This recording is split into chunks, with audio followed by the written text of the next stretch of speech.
Warning! The Stone Age Gamer podcast includes a lot of bad language. Cover your motherfucking ears.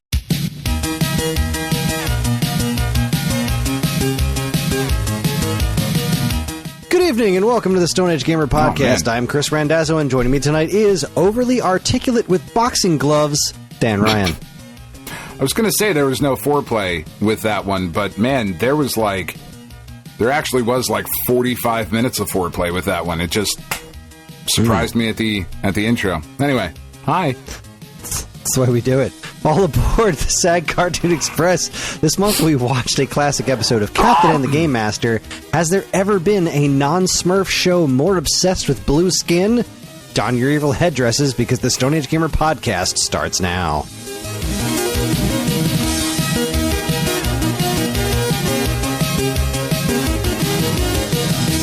Hi everyone, this is episode 625. It's the week of July 3rd, 2026. Almost Independence Day, and welcome. For anyone new here, this is the official podcast of StoneAgeGamer.com. Dan and I talk every week about what's happening in the world of video games from a retro gamer's perspective, as well as whatever the hell else is going on in our lives. Speaking of which, you're no longer wearing a Phillies hat, Dan. No. I mean, That's cute. I was wearing it, so, okay. I want to talk about the last couple of days of Phillies games. Not immediately. You talk about your hat first, but I got to talk about this. Go on. In full transparency, I was wearing the Phillies hat that I was wearing last week tonight because it matched my shirt. I had because the brim or the bill of that Phillies hat is the baby blue, and I had my baby blue Philadelphia shirt on. Not Philadelphia, but it says ill across it. Like that shirt quite a bit. And I was wearing that. And then I had a salad for dinner while I was watching Captain N, and I dribbled on myself. I dribbled. And I went upstairs to change my shirt, and I felt that it was a good opportunity to put my new Yankees hat on. Because as we were celebrating Father's Day last week, my uncle, who's a big Dodgers fan, said, I'm getting us tickets. The Dodgers are going to be in town. They're playing the Yankees on July 19th. I'm getting us tickets, and we're going to the game. He's in his 80s. He doesn't have a lot of games left in him. I'm happy to be able to, experience this with him. When I first met him, 30 years ago, we connected about baseball, all that shit. But I was like, that's a good excuse to go buy a new Yankees hat. And I was dicking around online and saw this particular Yankees hat that it doesn't come across great with the lighting that I have in here. But the Yankees have been doing this thing where a lot of the equipment that they wear, in the accent color, is that Statue of Liberty, teal, I guess, for lack of a better word. It is the color of the Statue of Liberty currently. And oxidized copper. Yeah, there you go. They made this fucking dope-ass hat with the Yankees logo and wearing some, knockoff Jordans, looking like the Statue of Liberty. And I was like, fuck, that's a dope-ass hat. I'm going to go get that hat. And indeed I did.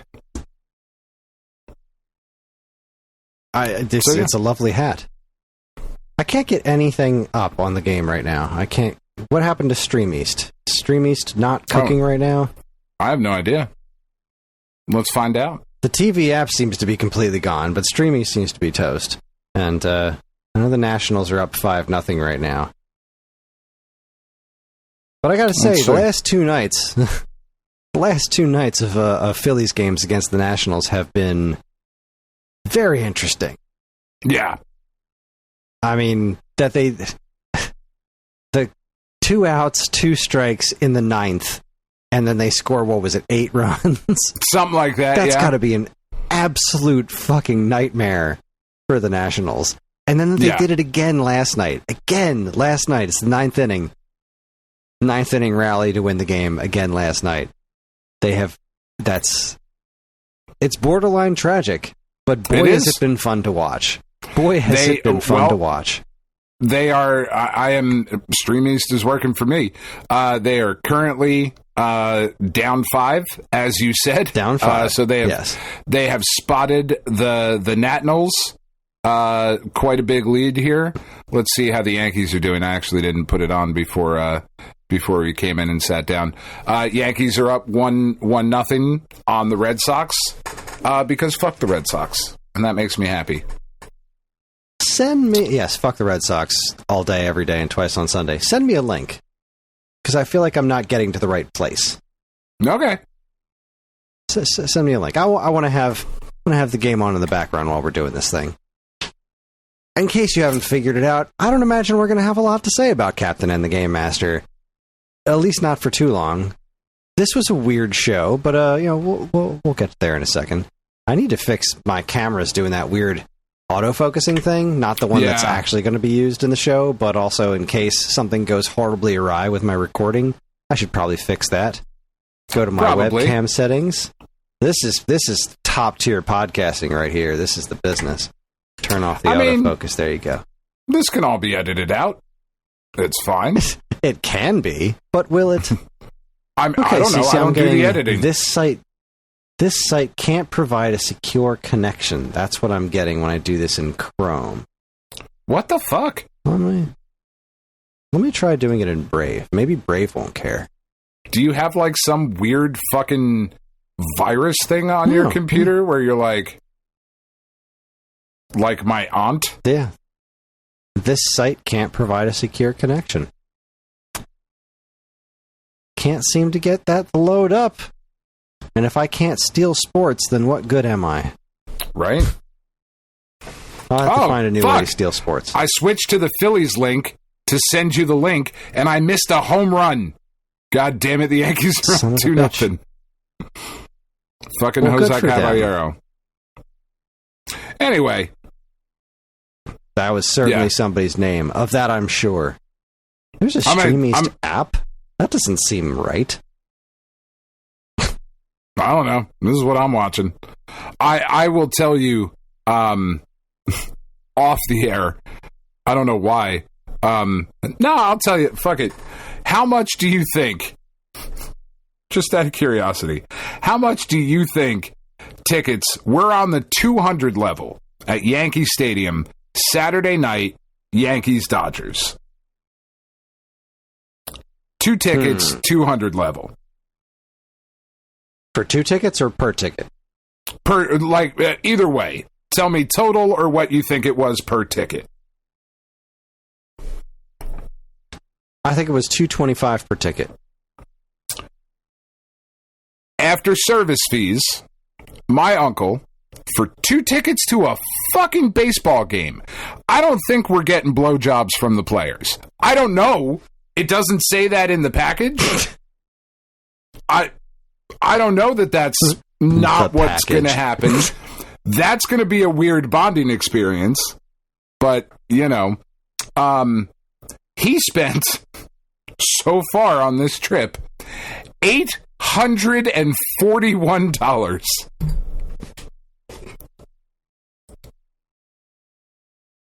That's too many dollars. That's unacceptable. To go to a fucking baseball game? I mean, it's Yankees-Dodgers. It's right after the All-Star break. It's a Saturday night. Sure. Okay. This is why I don't pay to go to sporting events. I let somebody else. I was like, dude, that's... Are you sure? Because, the Dodgers... He wants to go see the Dodgers, and I was like, I get it. I definitely want to see the Yankees more. But they are playing the Phillies literally 2 days later. If you would like to save yourself about $600 fucking dollars, we can just go to Philly. It's fine. He was like, nope, this is what we're doing. It's all right, man. Cool. I don't know, man. That's...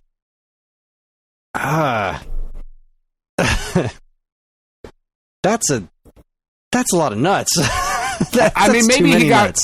Maybe he got ripped off somewhere along the way.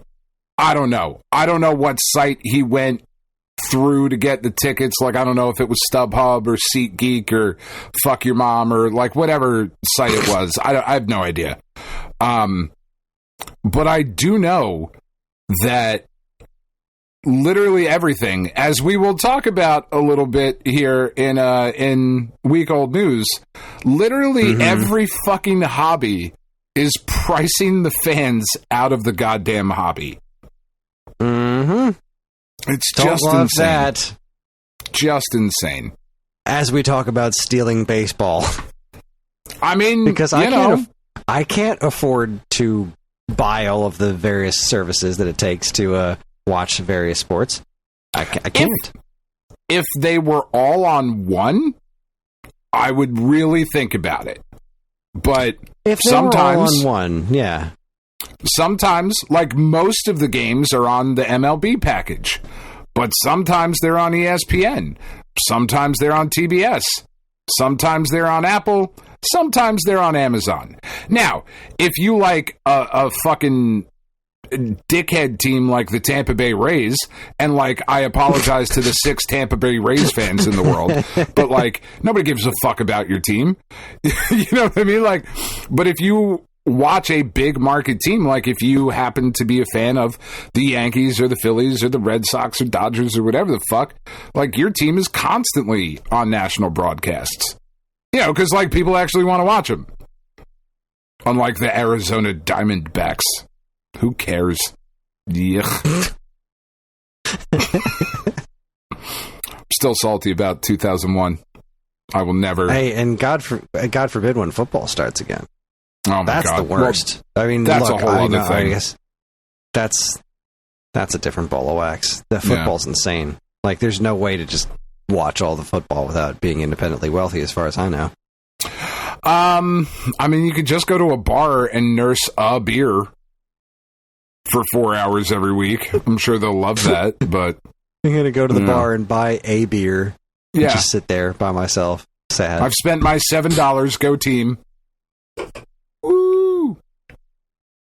Anyway, let's fucking talk about... Well, go ahead. I just want to say I did have a slightly uncomfortable conversation with Karen that went better than I thought it would. Because I talked to her and I said, look, I want to follow the Eagles this year. Oh, podcast over. I know I needed to have this conversation with you too. Good night, everybody. I'm very It's much. been a good run. 625 episodes, 626, something like that. I'm enjoying Philly sports. I've wanted to be an Eagles fan since I was a little kid. My sister wouldn't let me because my sister's a fucking bully. And she wouldn't because let you? of that, she wouldn't let me. She's like, no, you're not allowed. You can't be an Eagles fan. You have to pick a different team. I was like, but they're the local team. They're what all my friends like. She's like, I'm an Eagles fan. You can't be an Eagles fan. You should have been a fucking Cowboys fan to spite her. Sorry, I don't have that in me. I picked the Bengals because they had the coolest helmets. And then the Bengals didn't win a football game for like most of my life. And so I didn't like football. Also, I couldn't watch the Bengals. There was no way for me to watch the Bengals near me. I just liked their helmets. So I was never really able to enjoy football. And then eventually my sister was a front runner and decided to jump on with the Raiders when they were super popular, I think in the 90s or something. It's like, no, I've always been a Raiders fan. It's like, bull fucking shit. You're the one who didn't let me be an Eagles fan when we were kids because you were the Eagles fan. But by that point, I wasn't really interested in football. But then I married Karen, and she's a militant Steelers fan, and I started watching football more often, and I was just like, I really enjoy watching this sport. And I like the Steelers, too. But they're not my team. I've always wanted to be an Eagles guy. So like last season, I would secretly watch some Eagles games here and there, and I would text my friend Greg and be like, hey, go Eagles. I'm going to be a secret Eagles fan this year. Ew. And then I was like, you know what? This is dumb. I'm just going to be honest. I'm a Philly sports fan. I want to follow the Eagles this year. Not, obviously, when there's 2 games on at the same time. Her games are going to take precedent because I mean, there are more than more than one TV in the house. That is true. There's more than one TV in the house. but I'd rather watch sports together. I really do enjoy watching sports with her. That's something that I enjoy. I miss the Flyers though, but I'm really enjoying baseball. This has been a very fun season of baseball to watch, and learning how to not care as much about every game was something that Greg was teaching me. There's so much baseball. It's okay if they don't win them all. Like, if they don't win, fine. Maybe we'll get the next one. I have to learn to not be quite so invested in every single game, and that's made baseball become a lot more relaxing to me.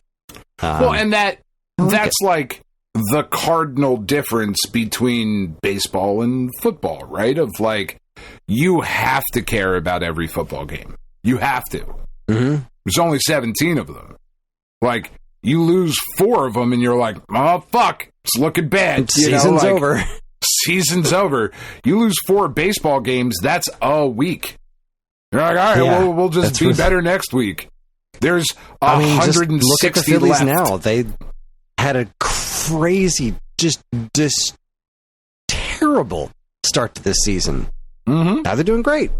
Yeah, they were able to turn it around because there's enough baseball to do that. So unless you're the Mets, I'm learning to be a sports fan. Sorry, unless you're the Mets, that game, because then you're fucked. I wanted to watch that game so bad. We went to. I'm sorry, this should probably be on the checkpoint, but we're literally already talking about it. That's all right. You can edit it. My now it's time to check in with the checkpoint. There you go. I did it for you. You're fine. My brother-in-law wanted us to go to a minor league baseball game for his birthday. Every time we've gone to this, it has not been a good time. The kids don't care enough about the sport. They just don't care. And, of course, my sister is like, oh, there's so much for them to do. They love it. I'm like, do they, though? They love it for, 15 minutes. And then, we played mini golf, and now it's time to go home. So, and now there's another 3 hours of this. I ran out of excuses to tell him no, because I thought, okay, well, this is my brother-in-law. That means that my niece and my mom are going to be there, too. And then I found out that neither of them were going to be there. And I was like, fuck. What I want to do more than anything right now, because they were just honest. They were like, I'm not doing this anymore. They went last year, like, not doing this anymore. I just don't want to. And I really didn't want to. What I wanted to do was stay home and watch that Mets game. And that was the night that that absolutely insane, what was it, 15-3 or something like that game where they did this. They did Bryce Harper did the cycle and Schwarber hit 2 home runs in the same inning. All this crazy insane shit. Schwarber absolutely hit bananas. So I'm sitting there at that game. Right, I'm sitting there with my aunt. You went to that game. That's right. I was there. I'm at this minor league game, watching the score tick up on my watch. What the fuck is happening in this game? How is this possible? Yeah, I'm sitting there in the stands. Right, my aunt is next to me. She doesn't give a fuck. She's just there because it's her company thing. And it was really cool. The vet hospital that she works for, the owner was a great dude, wanted to take everybody out, show them how much he appreciated them. So he rented a party deck, and then there was food and beverage provided for everybody. So we went up, got there an hour and a half early, went up onto the party deck, just private deck, everybody there, open bar, open burgers, open dogs, potato salad, chips, ice cream, ballpark food, right? Eat as much as you want. And then we go to our seats, good seats, right behind third base, but up, I think we were 400 level, but a good view, right down at third base. And we're sitting there, and she's asking me, all right, well, why are we cheering for this guy? Why are we booing for this guy? I was like, well, that guy's Juan Soto, and everybody's real mad because he's real good, but also got paid a lot of fucking money to be doing this, and fuck him. And then people were like, well, she was like, why are we booing Bo Bichette? I was like, oh, because he's a twat. That's why we boo Bo Bichette. You just look at him. He looks like a fucking twat. I'm sorry. I know he's a big fan of the show. Bo, I apologize. You don't actually look like a twat. It's a character. Deal with it. He does. I'm just kidding. Look at him.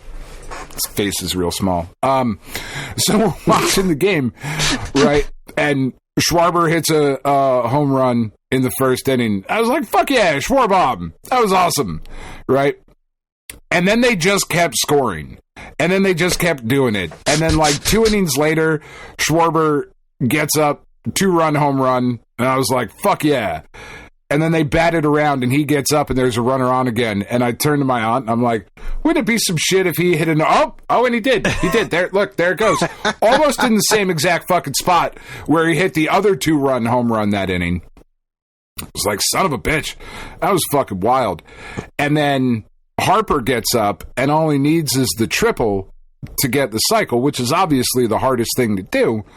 And he fucking hit that ball, man, and the stadium just went fucking nuts. Because there was no, like, it split the outfielders, and there was no way. Like, everybody was excited.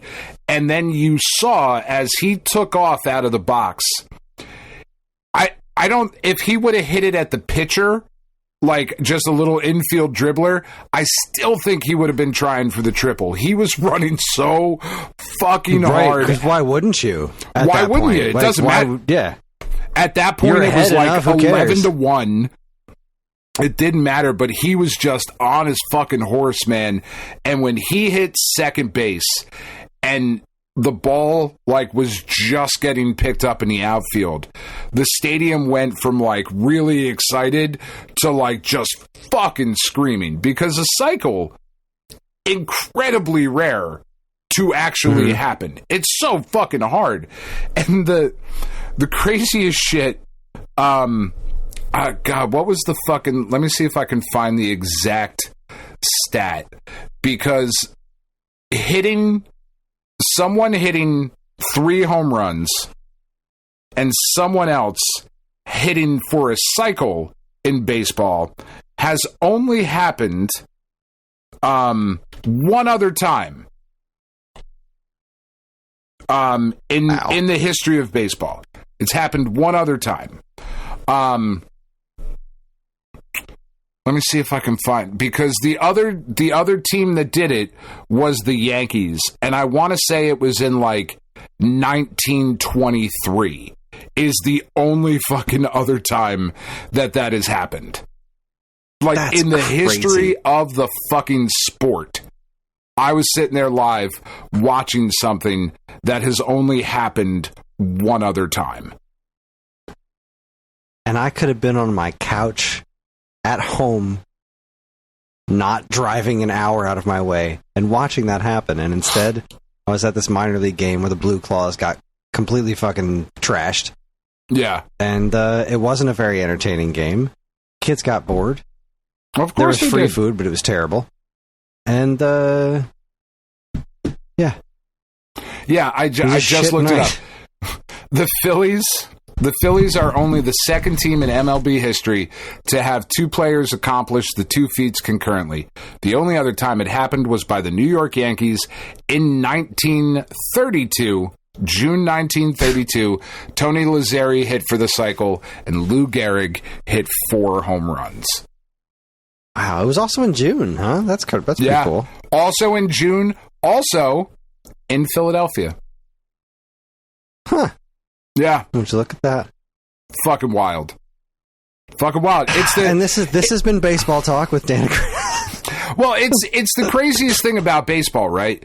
Is that because it has a history that people have actually paid attention to, right? And kept the history.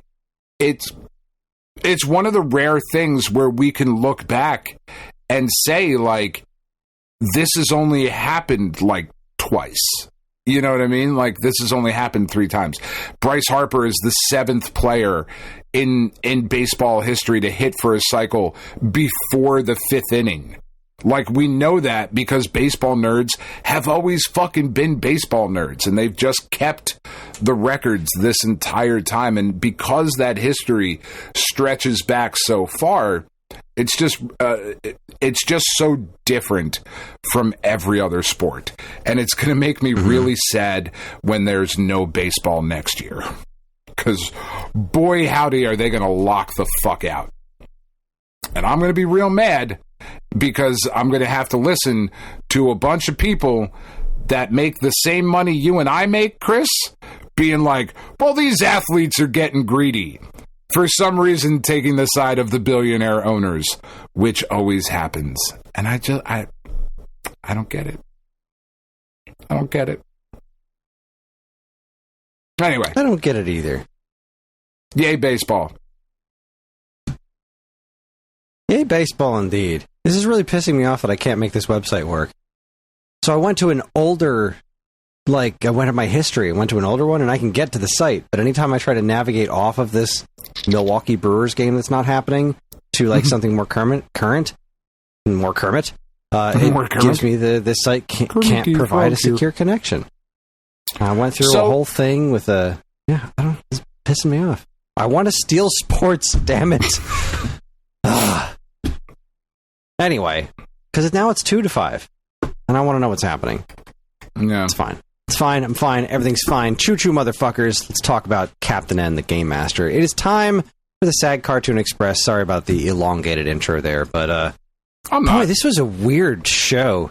So, if for anyone new here, we don't usually talk about baseball quite this much. Time out. Sorry. Yeah. Time out. Try opening Stream East in incognito mode. Tried it. Yeah. You tried that? So I tried the incognito mode. The next thing is clear browser data, which I hate to do, but maybe I'll just do it in Brave. Clear browser data or cookies and other site data for all time. Go to your browser settings. Oh, I hate doing that because it fucks things up, but it's okay. Settings. Clear. Reset settings. That's not it. Extension. Sync. Search engine. It's fine. We should do a podcast instead of me talking about baseball. It's going to be fine. We'll figure this out on the break. Okay. Yeah. All right. Never mind.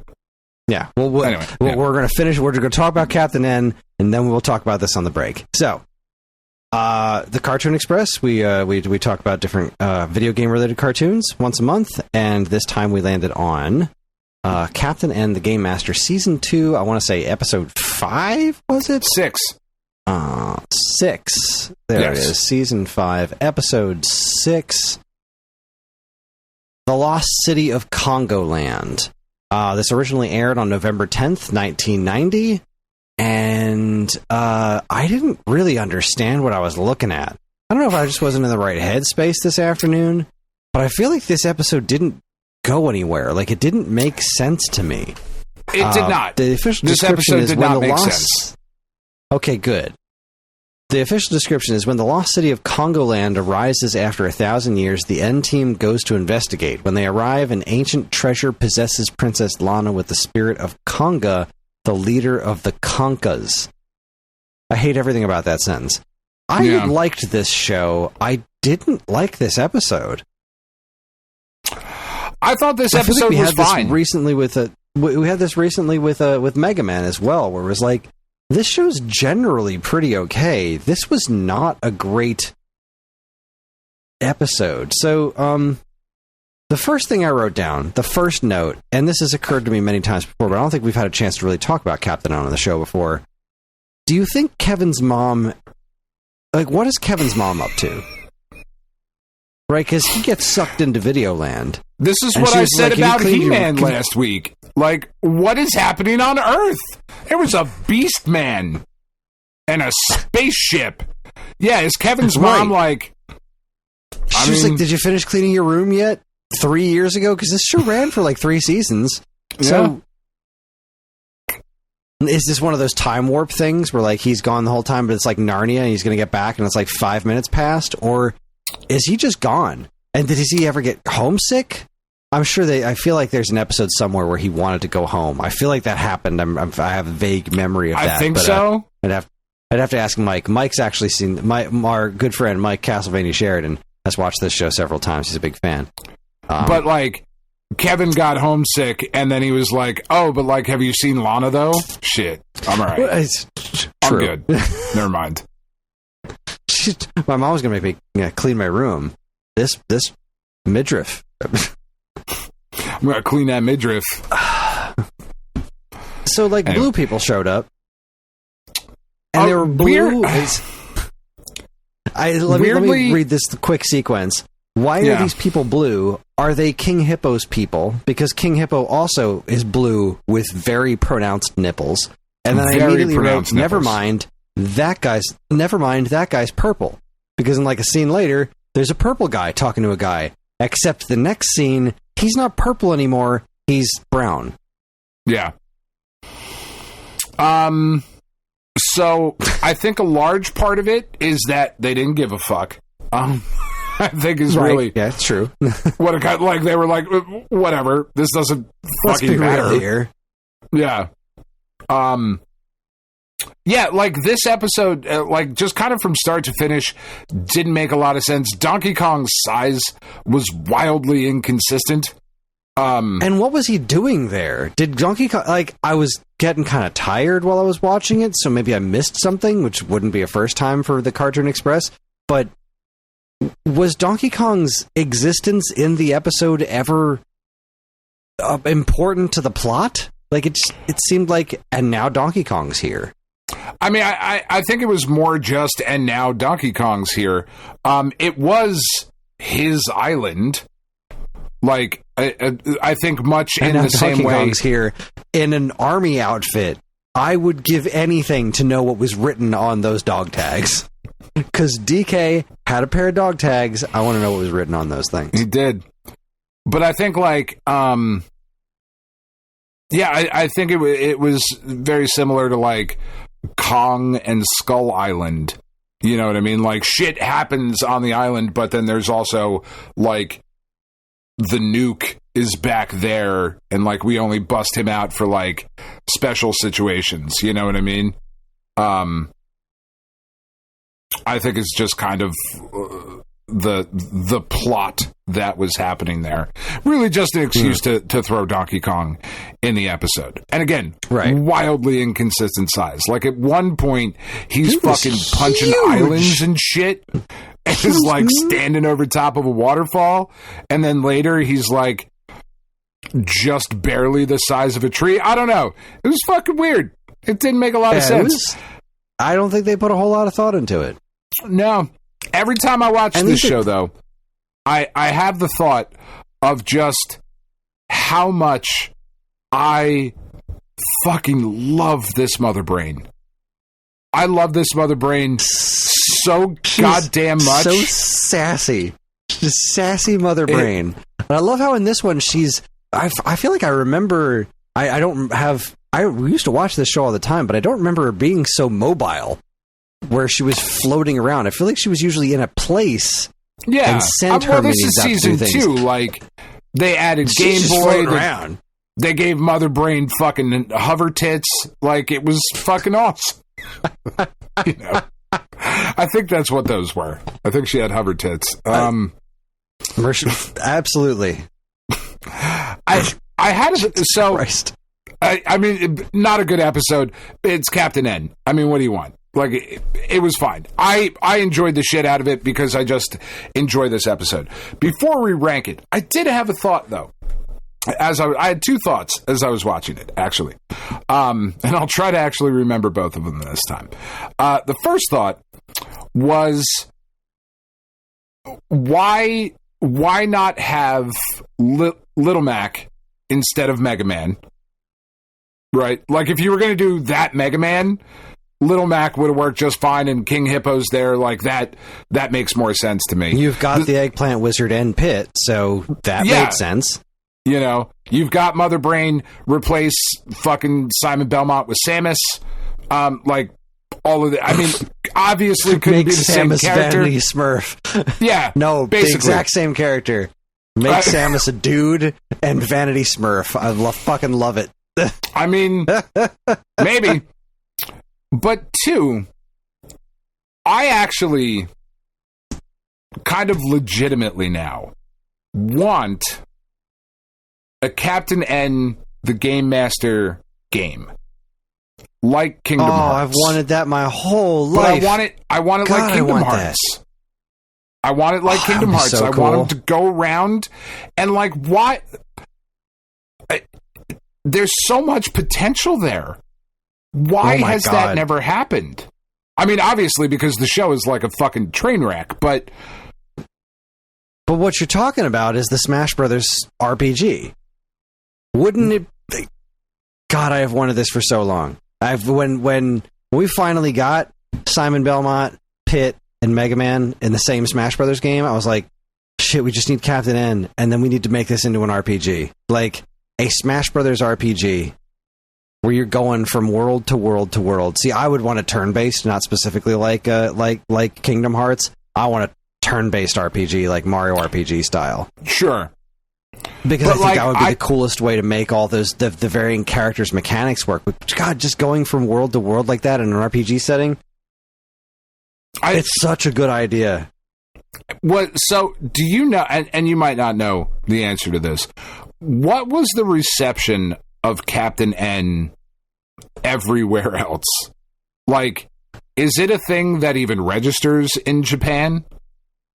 I don't think so. I don't think they know about it in Japan. This is what I'm saying. They know about it, and like, I don't think it's a thing. I don't think it aired in Japan. Okay, it was very much an American television thing. It's just like the Super Mario Brothers Super Show. Like when we think about Super Mario Brothers and those, when the Super Mario Brothers movie happened and they're making all those Super Mario Brothers Super Show references, it's because like that was an American studio that was making it, obviously in conjunction with Nintendo, but they knew that stuff was going to speak to us. That didn't speak to the Japanese audience. Right. They don't know about Captain Lou Albano doing the Mario. Like, I'm sure some of them do, but it's not a part of their culture the way that it was ours. Like, that's just not what aired. I didn't think there. so. I can't imagine this has any footprint anywhere outside of the States. Maybe Europe. Yeah. But NES wasn't as big in Europe, so maybe Europe. I want a Captain N game, though. Like, I don't want a Smash Brothers RPG. I want a Captain N game. I want his weapon to be the fucking NES Zapper. Like, I want that. That's that what I'm character. Saying. That's what I want a Smash RPG to be. I don't necessarily want a Captain N with blue tits King Hippo and this weird... No, like, take it seriously. I would like that. But I would like I love a Smash Brothers Smash Brothers RPG where the main character is Kevin. And he has the cool controller thing where he can, like, press the D-pad and warp to the left, and he uses the zapper gun. Like, I want that. I don't necessarily want the floating Game Boy, because I've always thought Game Boy was dumb. No, I want the Game Boy to be a fucking Moogle. I want a Moogle analog Game Boy. That's what I want. It surprises me. I mean, it doesn't surprise me, because Nintendo hates fun. But famously. Very, very classically, very obviously, bunch of fucking fun haters. You better fuck. It does surprise me that nobody's really done that yet. I mean, in a similar way that they haven't really gone full Smash Brothers style with, in the Yankees game? Yeah. Because Ahmed Rosario is a shitty third baseman, Kris. He also hit a home run, so, like, he's a good offensive player, but he is... like, I am as good a third baseman as him. That's not true.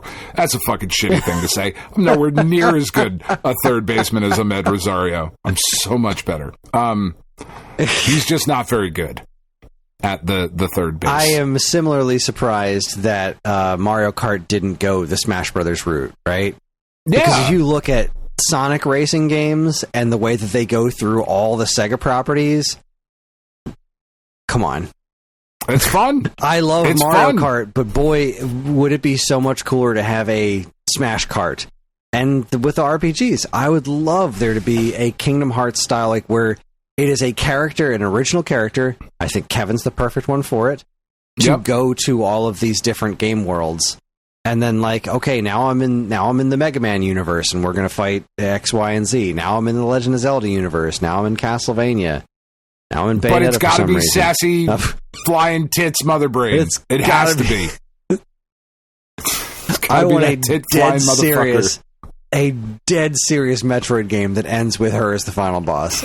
Just absolute dead serious Metroid. And then Samus shows up, like, Samus, welcome to my lair. Yep, 100%. That's what I want. That's what I want. You fucking cowards just the at camera Nintendo. bang to Samus's visor, just the blank expression of just like wondering what the fuck is happening right now. God, I want that. Yeah. We can't have nice things, Dan. We can't have nice things. We can't. Anyway, so all of that aside, it was a fine episode. It was fine. I think I'd put it above the Code. I don't think I put it above Mega Man Campus Commandos because it didn't have Top Man. That's fair. That whole Top Man section. I mean, there was but nothing it also in had this that was quite Cutman, Steve Cutman, being felled by a fucking tree, which is pretty. That it did. Pretty goddamn stupid. But yeah, I mean, it's either the best or the second best thing we've watched so far. Okay, because that's actually towards the bottom. Like, the number one we have is Conqueror Worm, and then we've got Super Mario World Rock TV. So, all right, we agree that it's better than Captain N. The next one from the bottom is Mega Man, Campus Commandos. Is this better or worse than Campus Commandos? I actually think it was better. I enjoyed it more.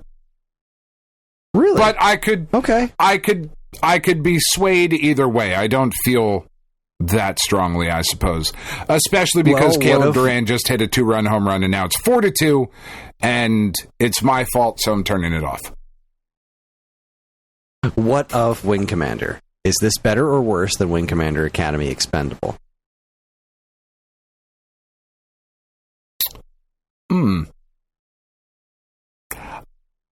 I think it's technically worse, but I probably enjoyed it. No, I didn't enjoy it more. No, yeah, that's fine. So it's going to sit right. I think it sits there. I think it's in our 4th place position. No. I think Super Mario World Rock TV has gotten away on that one joke that you liked way too long. But at least our Earthworm Jim is at the top of the list. That's fair. That's fair. All right, Captain N, The Lost City of Congoland, is currently in 4th place for our overall year rankings. So I do want to say, before we bring up the wheel, I had a couple other things I wanted to mention. At one point, there was completely ill-fitting but totally awesome Castlevania music playing. When Simon was talking to Princess Lana, I think it was playing the final boss theme from the original Castlevania. I loved it when they would bring that game music into this show. It didn't happen super often. The decision to make Simon Belmont and Vanity Smurf will always confuse me. Oh, and then they did the fun cartoon thing. And I've been watching a lot. I've been watching Dragon Ball a decent amount, and this happens there all the time. The helmet lands on her head, which we all knew was going to happen. But as the transformation is happening, no one does anything. Everyone gawks. When a thing happens in an old cartoon like this, there's always just shot after shot of gawking. Like, boy, this bad thing's happen. We should do something to stop it. But instead, we're just going to gawk at it. We're just going to look at it for a minute. It's the best we got. If we didn't look at it for a minute, we could not have gotten that sweet original music number later in the episode. There was a music number that was so...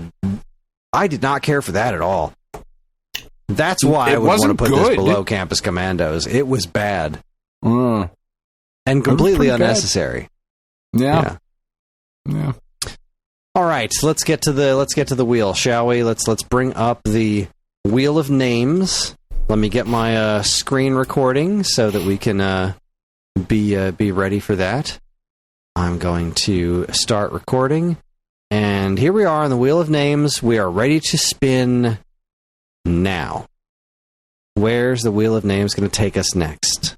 What show is on the list? Ooh, it's looking blue. Sonic the Hedgehog. We have a winner. Celebrating his 35th birthday. Excellent. In strange and unusual ways, which we will talk about shortly. So Sonic the Hedgehog, not The Adventures of Sonic the Hedgehog, and I can't remember which one this is. So let's see. Sonic the Hedgehog, let's go to the Plex server, and see what episode we're going to watch of Sonic the Hedgehog. Is this the serious one? I think this is the serious. I think the Adventures is the comedy one. Sonic the Hedgehog? No, Hedgehog. Or Hedgehog. There Either we way. go. Sonic the Hedgehog. Fine. Yes, this is the action show, not the comedy show, but also with Jaleel White. So, random episode, shuffle. Oh, we going right to the beginning. Not exactly. The episode we're watching is Season 1, Episode 2, Sonic Boom. All right. So there you have it, everybody. The is next stop on the SAG Cartoon Express. Boy, I hope so. The next episode will be Sonic the Hedgehog, Season 1, Episode 2, Sonic Boom, and with that, we're going to take ourselves a quick break. When we come back, we're going to talk about what's going on in week-old news. I'm going to have myself some birthday cake because it's my birthday week, and I still have birthday cake, and I'm going to eat as much of it as I can fit in my fat face. You're listening to the Stone Age Gamer podcast from geekade.com. Stick around.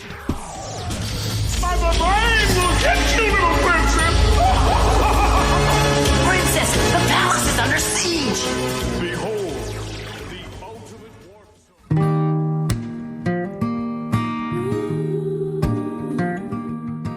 We are Safe at Home, the leading dog rescue in the heart of New Jersey. Are you searching for a loyal companion, a dog that will bring love and joy to your home? Look no further than Safe at Home. At Safe at Home, we believe in giving every dog a second chance. We rescue, rehabilitate, and find loving forever homes for dogs in need, right here in the Garden State. Our dogs are ready to make a lasting impact on your life. Each one has a unique story, a wagging tail, and an incredible capacity for love. When you adopt from Safe at Home, you're not just gaining a pet, you're becoming a part of our family. Our dedicated team ensures a seamless adoption process, providing ongoing support and guidance. With New Jersey's beautiful parks, beaches, and trails, you and your new furry friend will have endless opportunities for adventures and cherished memories. Safe at Home relies on the support of compassionate individuals like you. Your donations and volunteer work enable us to continue saving lives and finding forever homes for these amazing dogs. Join us in creating a safer, happier community for dogs in New Jersey. Together we can make a difference and give every dog the chance to feel safe at home. Visit our website or call us now to learn about how you can be a part of the Safe at Home mission. Safe at Home, because every dog deserves to be loved and protected. www.safeathomerescue.org.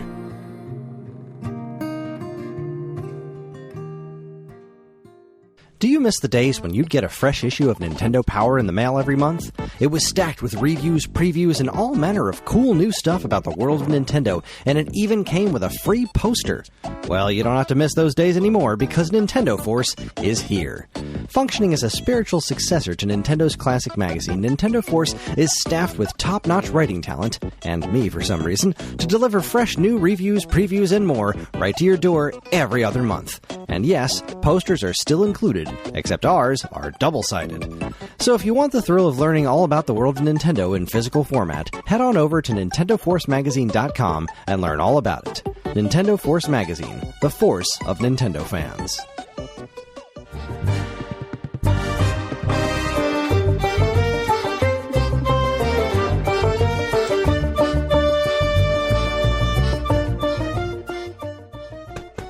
All right, everybody, we are back.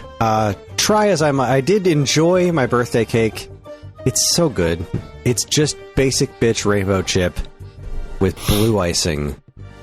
It's a fucking masterpiece.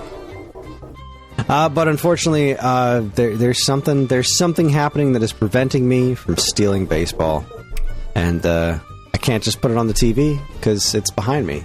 I can't watch it there because I'm podcasting. I mean, you could for hook you up lovely like people. An elaborate set of mirrors. I suppose I could. I mean, I could technically. It's too small. Like, I can see my webcam right now, so I could look into my webcam and see the baseball game, but I wouldn't be able to tell what's happening. I would just know that it's baseball. Any hoozles. It's time for my favorite segment, your favorite segment, everyone's favorite segment. Strap yourselves in for Week Old News. Welcome to Week Old News, where we talk about all the news that was new a week ago. First and foremost, kicking us off, Nintendo Life reports Nintendo announces the construction of a new 121 billion yen R&D center in Japan. Way to go, guys. Planned completion date March 2029. And sure, build a new building for R&D. Do it. Go nuts. I am really hopeful that that is the Kid Icarus building. That's what I want it to be. That would be lovely. No, but seriously, like, why is this so different? I'm not saying that Nintendo is a wonderful corporation that loves you and wants to just give out smiles and rainbows. But why is this so different from every other story that we hear? Nintendo wants to build a new building for R&D. Not an AI data center. Yeah. I don't know. I wish it weren't, like, newsworthy. You know what I mean? Like, I think it's neat that they're building a new building. I think it's neat that they are doing well enough to build a new building. That's cool. I hope it is an AI data center. Never mind, I take it back. I hope that's what it is. They're not currently... What is it? They're not currently laying off hundreds of employees. Not yet. They're building a building, right? Not yet. You never know. But currently... Yay, expansion. Hold on a second. What the fuck is happening upstairs? I'm hearing a lot of banging around. And, like, the dogs are barking. I think my family... They might be getting murdered right now. It's very possible. I'm not going to get up and check, though. I'm going to text. I didn't actually hear what you said. As soon as you said that, it just everything cut out. Oh. Yeah, I don't know. There's fireworks. That's why the dogs are freaking out. Okay. I thought my family was getting murdered. So I texted Tiff, "Are you dead?" She is not. All right. Your turn. All right, let's start the shit. IGN reports that Apple is the latest company to raise prices because of AI. Here we go again.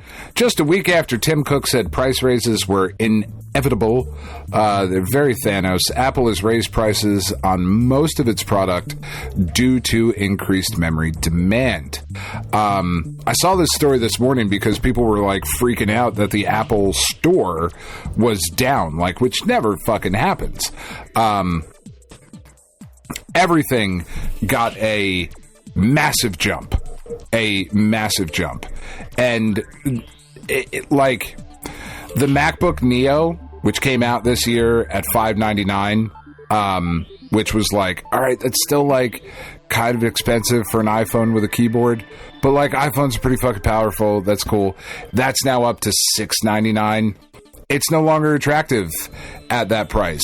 The top-end Mac Studio with an M3 Ultra chip went from $3,999 to $5,299.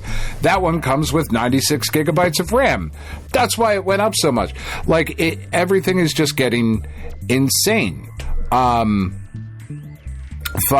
Apple TV went from $129. Apple TV 4K went from $129 to $199. It's fucking nuts. Like, everything's broken. I think the message going forward is like, take care of your shit. Really take care of your shit. Like, what you currently have, really fucking take care of it. Yeah, because buying replacements. As we're about to continue to report, there's some other shit getting more expensive today. But before we do, real quick, speaking of shit, GameStop CEO came up with the plan to buy eBay on the toilet, wants it to become reseller of digital gaming items. That's about as far as I got into this. Just the notion that it is a GameSpot newsworthy that GameStop CEO Ryan Cohen is trying to buy eBay for $56 billion, came up with the idea on the crapper. Yeah, it tracks. I would extend that into digital collectibles. If you look at all of these in-game items from AAA titles that people are accumulating, skins, weapons, all of these things, taking eBay and building a marketplace where you can provide liquidity for in-game digital items, he said.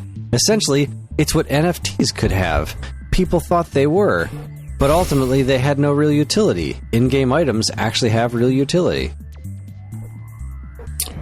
Phillies are up 7-5, by the way. Holy cats! Because Bryce Harper is a fucking animal. Oh my god! It's the 9th inning. They did. Oh, I wish I was watching this. I mean, it's Bryce not Harper over. just cracked a home run.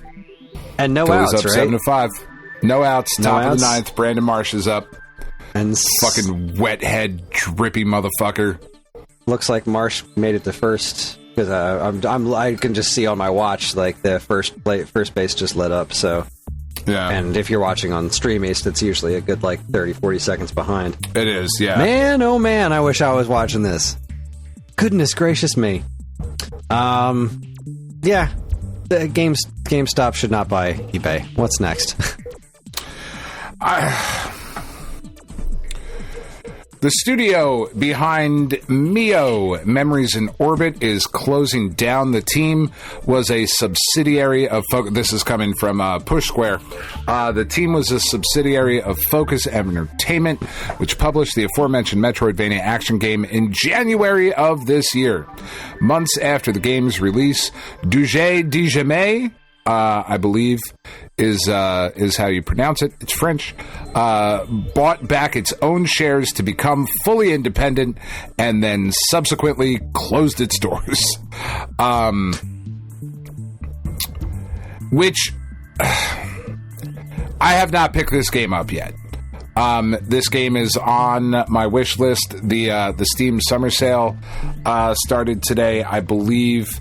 It is on like a ridiculous price right now. Yeah, it's $14.99 right now. I mean, it's only $20 regular, but the company is shutting down. It's $15. I think I'm going to pick it up.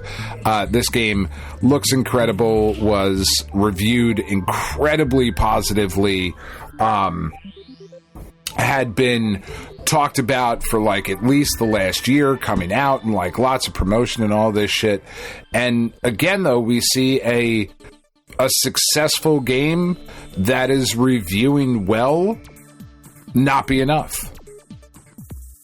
Because for whatever reason, it's just not enough. And that's a bummer.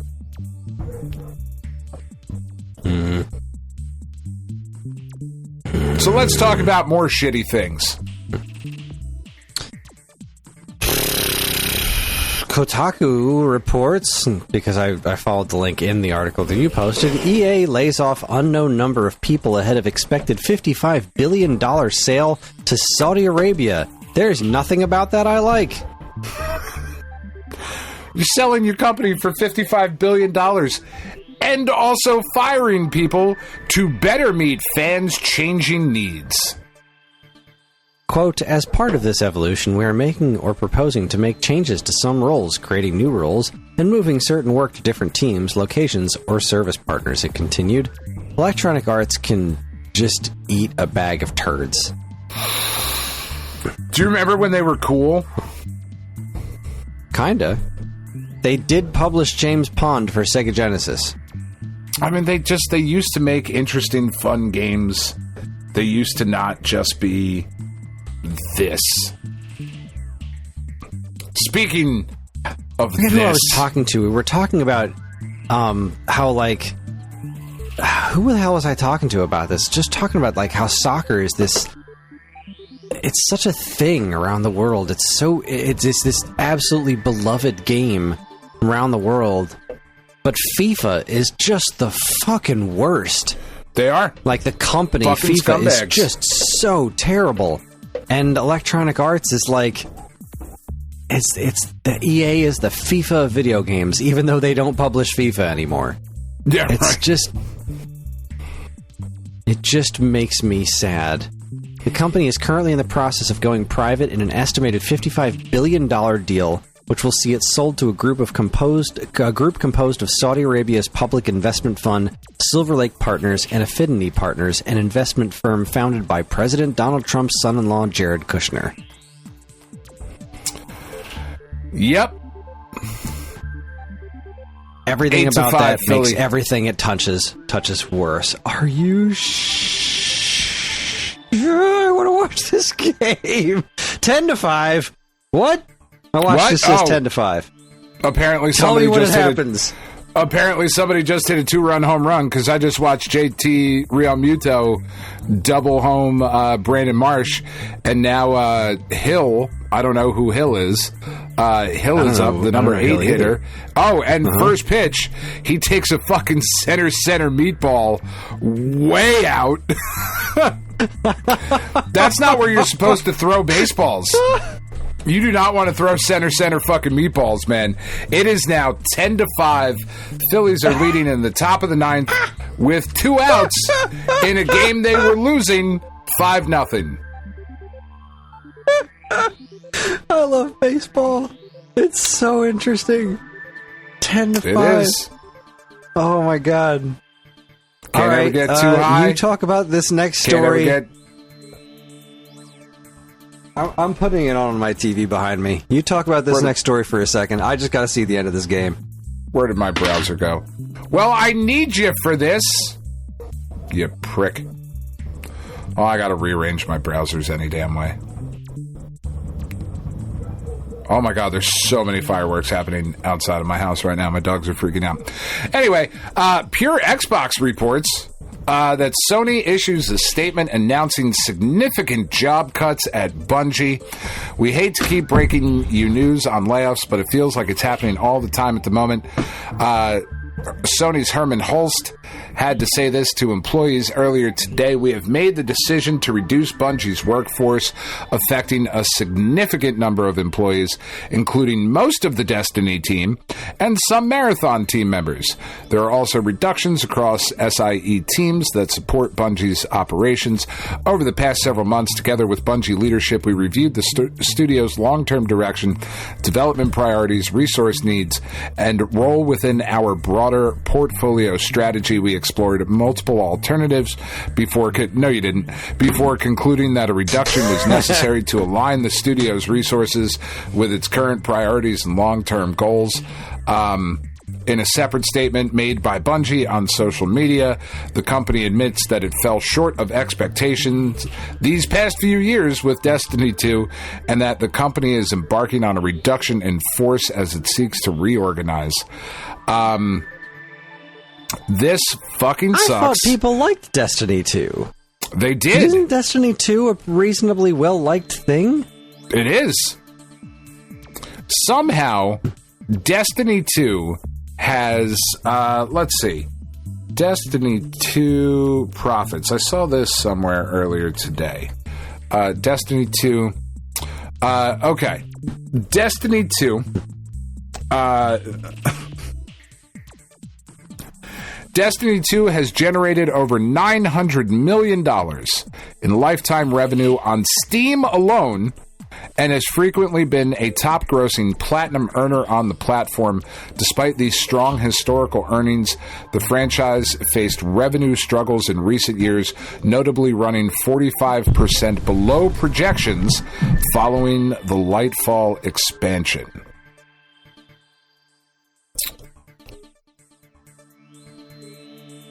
Wow. The game's final content update in June saw a massive spike, generating a record $3.7 million in daily revenue on Steam, up from $290,000 the previous day. It is shocking that a game that costs that has made just on Steam, not counting PlayStation, is just on Steam, a game that has made over $900 million in revenue. And they laid off over 400 people today. How have you gotten it that fucked up? How do you look at it? How do you not just continue to invest in that kind of potential? How are you that fucking upside down? I don't get it. And I don't get it, and I'll never get it. It doesn't make any fucking sense.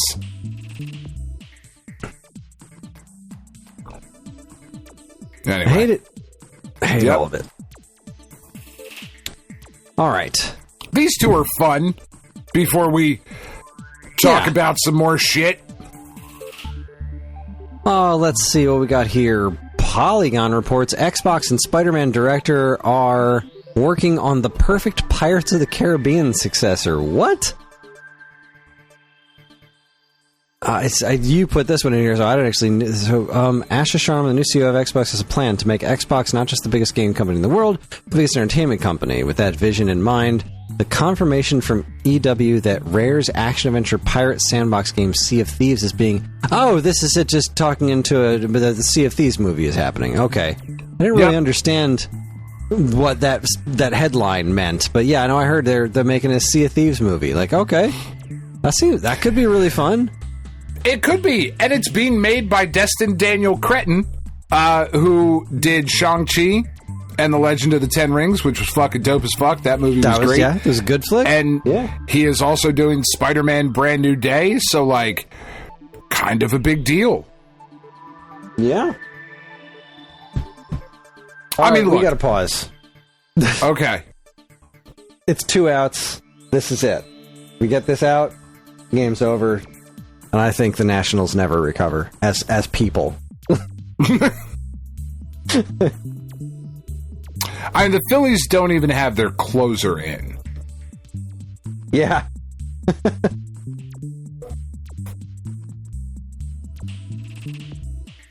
Was it they had to bring Duran out a couple of games ago just because they haven't used him in so long? Like, they didn't need him, but he was like, you've got to play. Yeah, he pitched the night I was there. I was like, wow, this is really not a safe situation. I think that was it. They just brought him out because he needed to play. His entrance is cool, though. Yeah. Oh, never mind. It's 10-5, and Curtis Mead is up. Curtis Mead is about to hit a 5-run home run, Chris. You watch. Bitch is going to hit that shit out of the fucking stadium. All right, circle the bases a bunch. 1 and 2. Are they? They're not home, right? This isn't in Philly, is it? No, they're in Washington. No, they're National in DC. Park. Yeah. Yeah. That's a hit, and that's it. Ball game over. Ball game over. Unfucking real. Unreal. Holy shit. I can't believe this series. 10-5?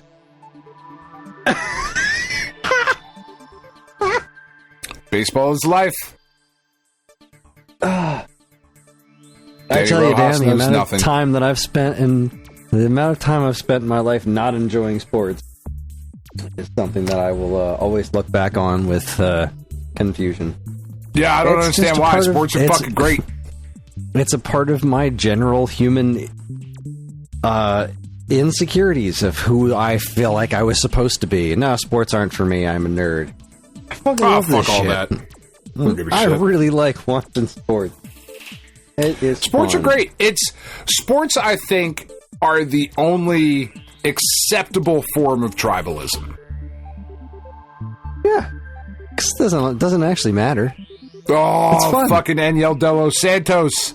You just fucking shit the bed and drop the ball, hit right back to you fucking asshole. No, because that's the thing, right? Like if your tribe is like racism or bigotry or homophobia or transphobia, like, you're not a cool person. Like, you're not okay as like a person.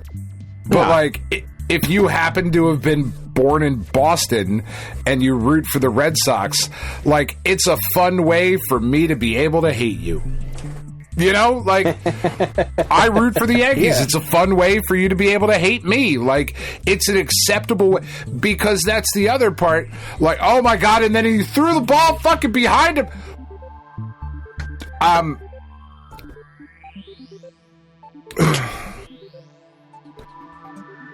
Cashman, I know you're listening. I know you're not even watching. He probably has, like, somehow a live feed of the podcast. Brian, we need bullpen help. This is all I'm saying. We are inherently tribalistic, right? Humans are tribalistic. We've evolved to a point where we can recognize the damage that can do.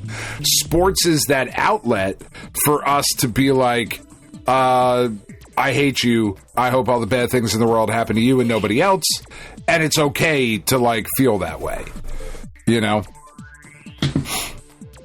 Plus, sometimes you get to root for a team that ruins Tom Brady's perfect season in the Super Bowl, and Eli Manning is like, have you seen how big my dick is? Because, like, it's right here in front of you. And what being a part of the organization, because as fans we're part of the organization, being a part of the organization that made Tom Brady that upset brings me no small amount of joy. You know. Fuck the Eagles, too, though. All right, anyway, Polygon reports Lara Croft is joining G.I. Joe to celebrate her 30th anniversary. Tomb Raider star's new unified design is being immortalized in 6-inch form. Interesting story for two reasons. One, this figure looks, I think, outstanding. The current G.I. Joe classified line is really, really good. They're really, really nice figures. Lots of accessories, really good sculpts, good painting. I didn't really go too deep down the classified rabbit hole because there's a lot of them. I think I've got three. I've got Storm Shadow, Snake Eyes, and Destro. But they are, for whatever reason, putting out a Tomb Raider cross G.I. Joe. What I thought was interesting about this story, though, is that they talk a little bit later about this new unified look. So it says, it is particularly of note that this figure touts the new unified look for Lara Croft, which developer Crystal Dynamics and IP holder Embracer Group have been rolling out over the past several years. The appearance, which first premiered in Call of Duty of all places, has become the character's de facto appearance in almost all material Croft has appeared in lately. While unified might give you the impression that the devs just wanted to look the same everywhere, the title actually refers to a new approach to the two Tomb Raider timelines. 2013's Tomb Raider and its two sequels, Rise and Shadow, are considered the Survivor trilogy and served as a reboot of the character separate from her timeline that started with the 1996 original. Going forward, Crystal Dynamics and Embracer hope to unify the timelines into one coherent chronology, with the Survivor trilogy serving as a preface to the Lara Croft we know at the beginning of 1996's Tomb Raider. And I just thought that was somewhat interesting information to get from an announcement about the toy. So, yeah, it's all canon. Like, they're putting everything back to... It's all there. That's weird. Okay. It is. The next game that comes out is supposed to, like... So the next game that comes out is the remake of the PlayStation 2 Raider. The first one. The first one. Really excited about it. I know it's got some concerns around it. It's whatever. I'm really excited about it. I really like those Tomb Raider games. The next game that's supposed to come out later next year is going to take place after, I think, like, Underworld, which was released in, like, 2008. Or something like that. So, but it's going to, like, chronologically follow that game. So it's going to pick up the Lara Croft story after, like, 9 games deep already, which is interesting. But the toy looks dope as shit. I'm definitely going to get it. All right. Okay. Back to bad things. Where were we? Let's see. Hardware. GameSpot reports your window to pre-order a Steam machine is about to close, and no, it's not cheap. We learned this week that the Steam machines are going to cost $1 billion a piece. I'm just kidding. The article says, at long last, Valve has revealed the price for its highly anticipated Steam machine. The system will officially cost $1,049 for its 512 gig version without a Steam controller, and launches on June 30th. From there, the price increases to $1,349 for the 2 terabyte model without a controller, and $1,428 with a controller. Pre-orders open up June 25th, which is the day that we're recording this, but require potential buyers to join a waitlist to be eligible for an opportunity to pre-order one. This is all so backwards. I thought the point of the Steam machine was to have it be like an affordable console-style PC thing. Mm-hmm. And isn't the point this controller? Like, isn't one of the main points the controller? And it's like, sure, you could buy this consoleized PC that is actually going to be more expensive than consoles for now, and no controller. So, I'm of two minds on that. As someone with a Steam Deck, the little touchpad, mousepad dealies that are on the Steam Deck, I have used exactly never. That's not true.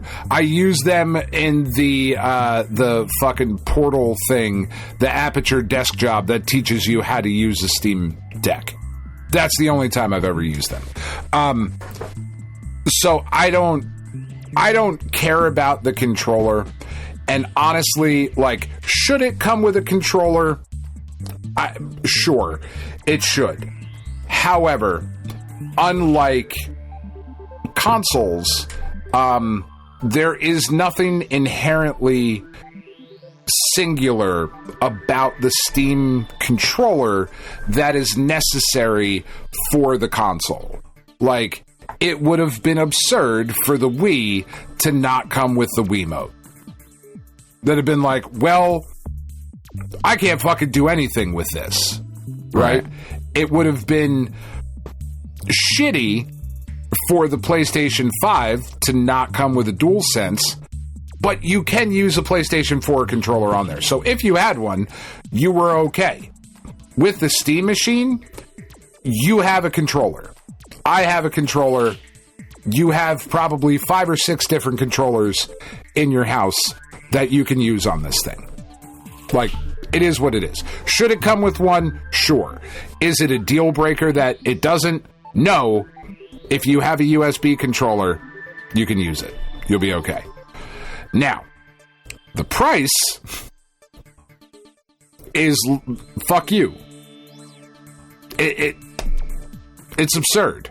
It's absolutely absurd. I was really excited about the Steam machine.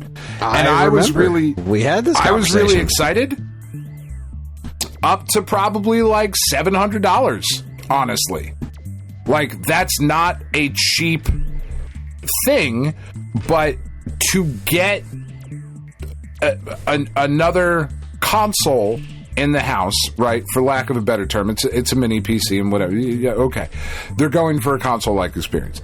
To bring a console-like experience that hits close to base PS5 graphics and performance. Little less than PS5, but better than PS4, right? That's kind of the benchmark where things seem to be. As someone who has quite a large Steam library, who hooks their Steam Deck up to the TV to play it most of the time, I do play it handheld, but I still often hook it up to the TV. I am the target market for this product. I understand that things cost what they cost, right? Like, I get that it's not cheap for them to make it right now, but it's like $350 too much. It just, like, it's not, because I think somebody did a breakdown of Valve is making potentially $30 to $40 per Steam machine sold, right? So, like, they're not selling it at a loss like a lot of consoles are sold. Or maybe that's not even true anymore. I don't know. That used to be the case, right? Of, like, consoles were sold at a loss because you would make it up in game sales and whatever. But they're not making very much off of the Steam machine. That is how absurd things have gotten. I am sure that this initial run will sell out, because everything does. But I just don't think this is going to be a big hit. I think that's a fucking bummer. Because, man, I was into this. You know?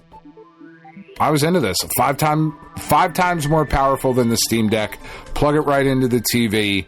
I don't want to buy an Xbox, you know, to play a couple of the Xbox games that I'm interested in that are exclusive. But if I could have played them on the Steam machine and also my existing Steam library, yeah, I was in. You know? Now, not even a little bit. Because fuck AI. Because fuck AI. But I don't know. I almost feel like this next one is even more interesting. This just hit today, Thursday when we're recording. Polygon reports a third Xbox price hike is coming just months after Game Pass got cheaper. Microsoft insists that Xbox Series S is one of the most affordable ways to play major franchises. The new Xbox console prices coming this August, so you still have a little bit of time. It's nice that they gave you a month. I do really appreciate that. Prices will be the Apple prices that we talked about earlier. That's what they're in the Apple Store today. So, like, when you listen to this podcast, maybe Amazon and Walmart and Target might not have updated their pricing yet, but at the Apple Store, they jumped up immediately. Microsoft is giving you about a little over a month to get something at the older prices. New Xbox console prices are as follows. The 512 Xbox Series S is getting a $100 increase from $399 to $499. An Xbox Series S 1 terabyte is getting a $150 increase from $449 to $600. The Xbox Series X Digital is getting a $150 increase, $600 to $750, and the Series X, which I believe is a terabyte, is getting a $150 increase from $650 to $800. Read the next Xbox sentence, Series Dan. X. Read the next sentence, Dan. I am. The Xbox Series X launched in 2020 for $499 alongside the cheaper, less powerful Xbox Series S for $300. The Xbox Series X, 6 years after its launch, is $300 fuck-mothering dollars more. Mm-hmm. What world are we living in where this is happening? This is completely insane. This is so backwards. Game consoles would come out, and then as time went on, they would get less expensive. That's the way this thing has worked, because that's the way technology has always worked. But now, the world is so fucked, and AI is ruining everything for everyone. It is. This is disgusting. It's pretty crazy. What is it? The Switch 2 getting a $50 increase. We were looking at that like, man, that's fucking crazy. Like, now the Switch 2 is just going to be $500 with no game. It just seems like kind of a rough buy. But now, well, look what it's up against. Now, all of a sudden, the $500 Switch 2 is one of the more affordable options? Jesus Christ. The $500 Switch 2 is the same price as an Xbox Series S with a 512 gigabyte hard drive. What's wild about this shit is that Microsoft made a price adjustment in May 2025. Then they, again, increased prices in October of 2025. And now in June of 2026, have again increased prices. They did highlight, elsewhere, it's not in this article, but they did highlight a bunch of different ways that you could, like, finance the console, and that they would be doing, you know, like, working to get refurb consoles and used consoles out there and all that shit. But, like, we're in a fucking world where we're financing consoles like cars? Are you fucking nuts, man? Like, again, as I said, take care of your shit.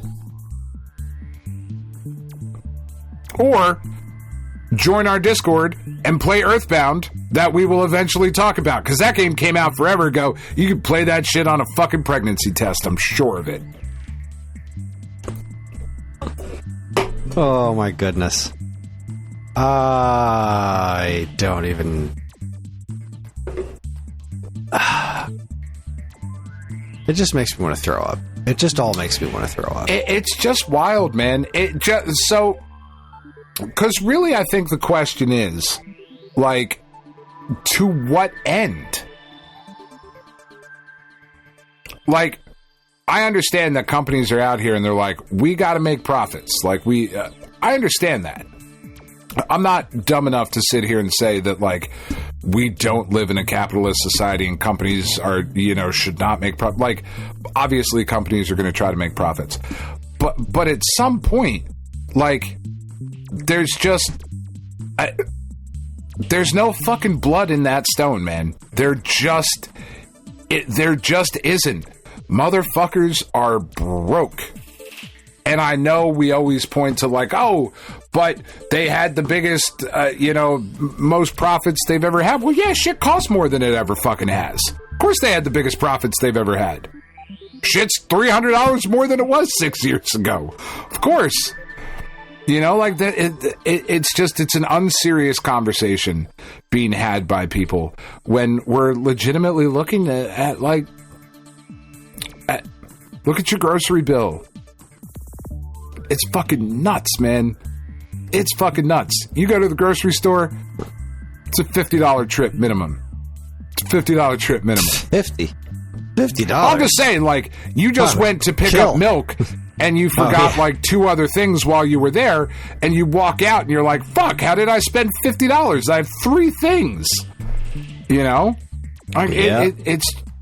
It's just absurd. The hobbies, the distraction from the shit of the world is now getting so expensive that you can't ignore it. Like, you can't turn off anything. You know? Mm-hmm. I gotta steal baseball games. Not that I ever would. I'm obviously watching my legal stream. Well, I finished the game watching it on a perfectly legal way. The problem is that I can't access my legal way on my computer. I can only do it on the television. Because that's how segmented we are. 3 straight 9th inning comebacks. World is a fucking How nightmare. is anyone on the... Who on the Nationals is going to be able to sleep at night? I don't know. I can't imagine being on that team. Just tell terrifying. me about this thing. This is the complete opposite side of the spectrum that I knew almost nothing about this thing. GameSpot reports the best and most affordable family gaming console is now even cheaper. The Next Playground's ever-growing catalog is filled with hidden gems and fantastic family games. Did the Amico come out and we didn't know about it? Because this seems like kind of what Tommy was trying to tell us the Amico is going to be. All right, let's just read through this. Every so often, some new gimmicky piece of tech that's guaranteed to be the toy of the year comes out, make a splash, then quickly becomes another dusty device you have to find your way to dispose of. I try to keep this top of mind when investing in a new gadget for my own kids, but unfortunately, this fear was unfounded with this fear was unfounded with the next playground. After a year and a half of owning the charming cube-shaped console, I can attest to both its quality and long-term appeal, and fortunately, for interested buyers, the console is currently on sale as part of Amazon Prime Day, which runs through June 26th. So I guess it's not getting a permanent price drop, but it's available for cheaper. I just found the notion of this thing existing was just really cool. So it's the next playground is currently $310, which again,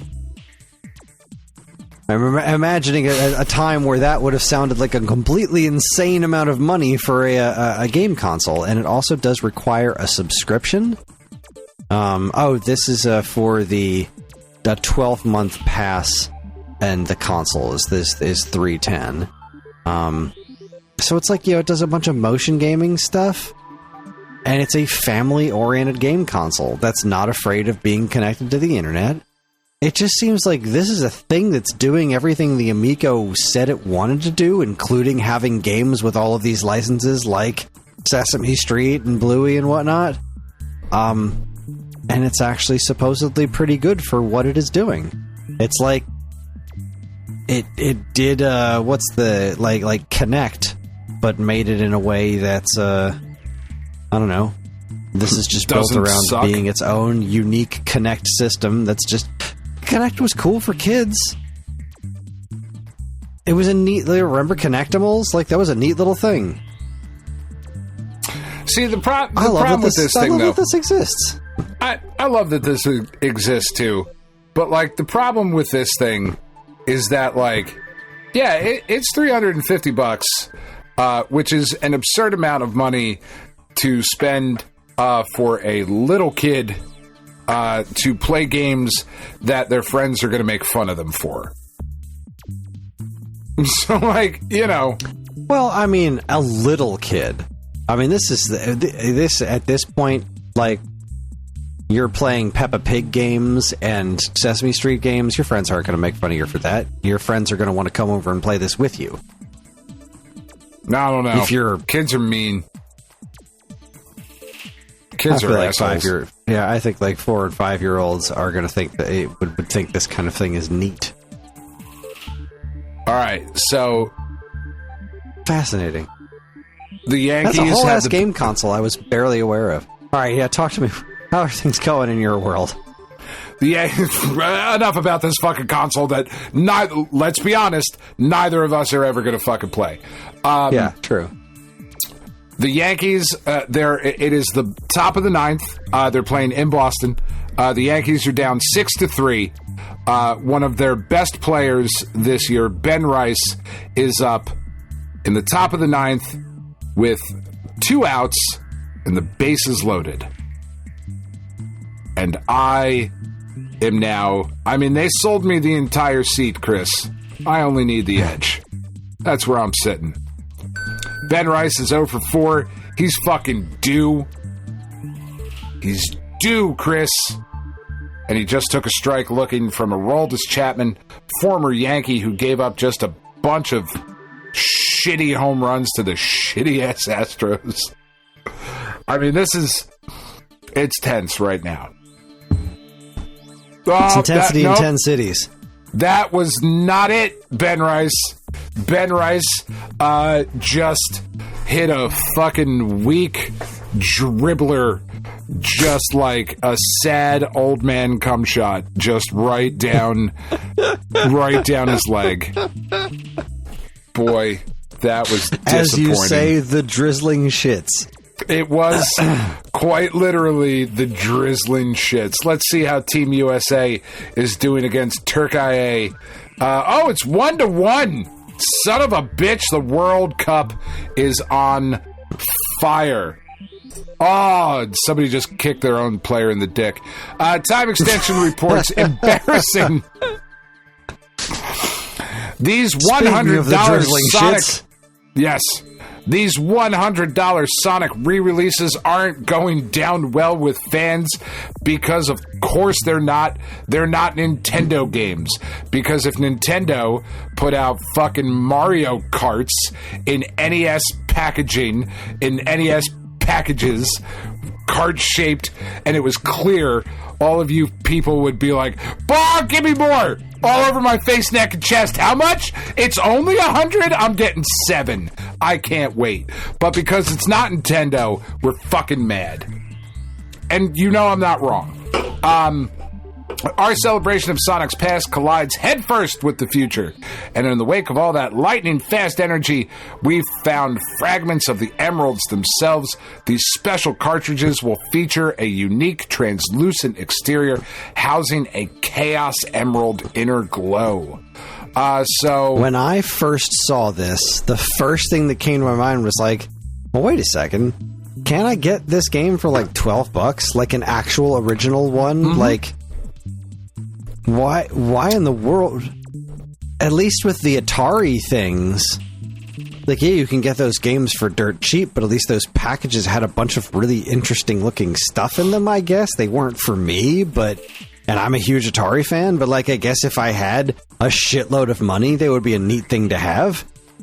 These are the most common Sega Genesis games on the fucking planet. Mm-hmm. What? And I will say, our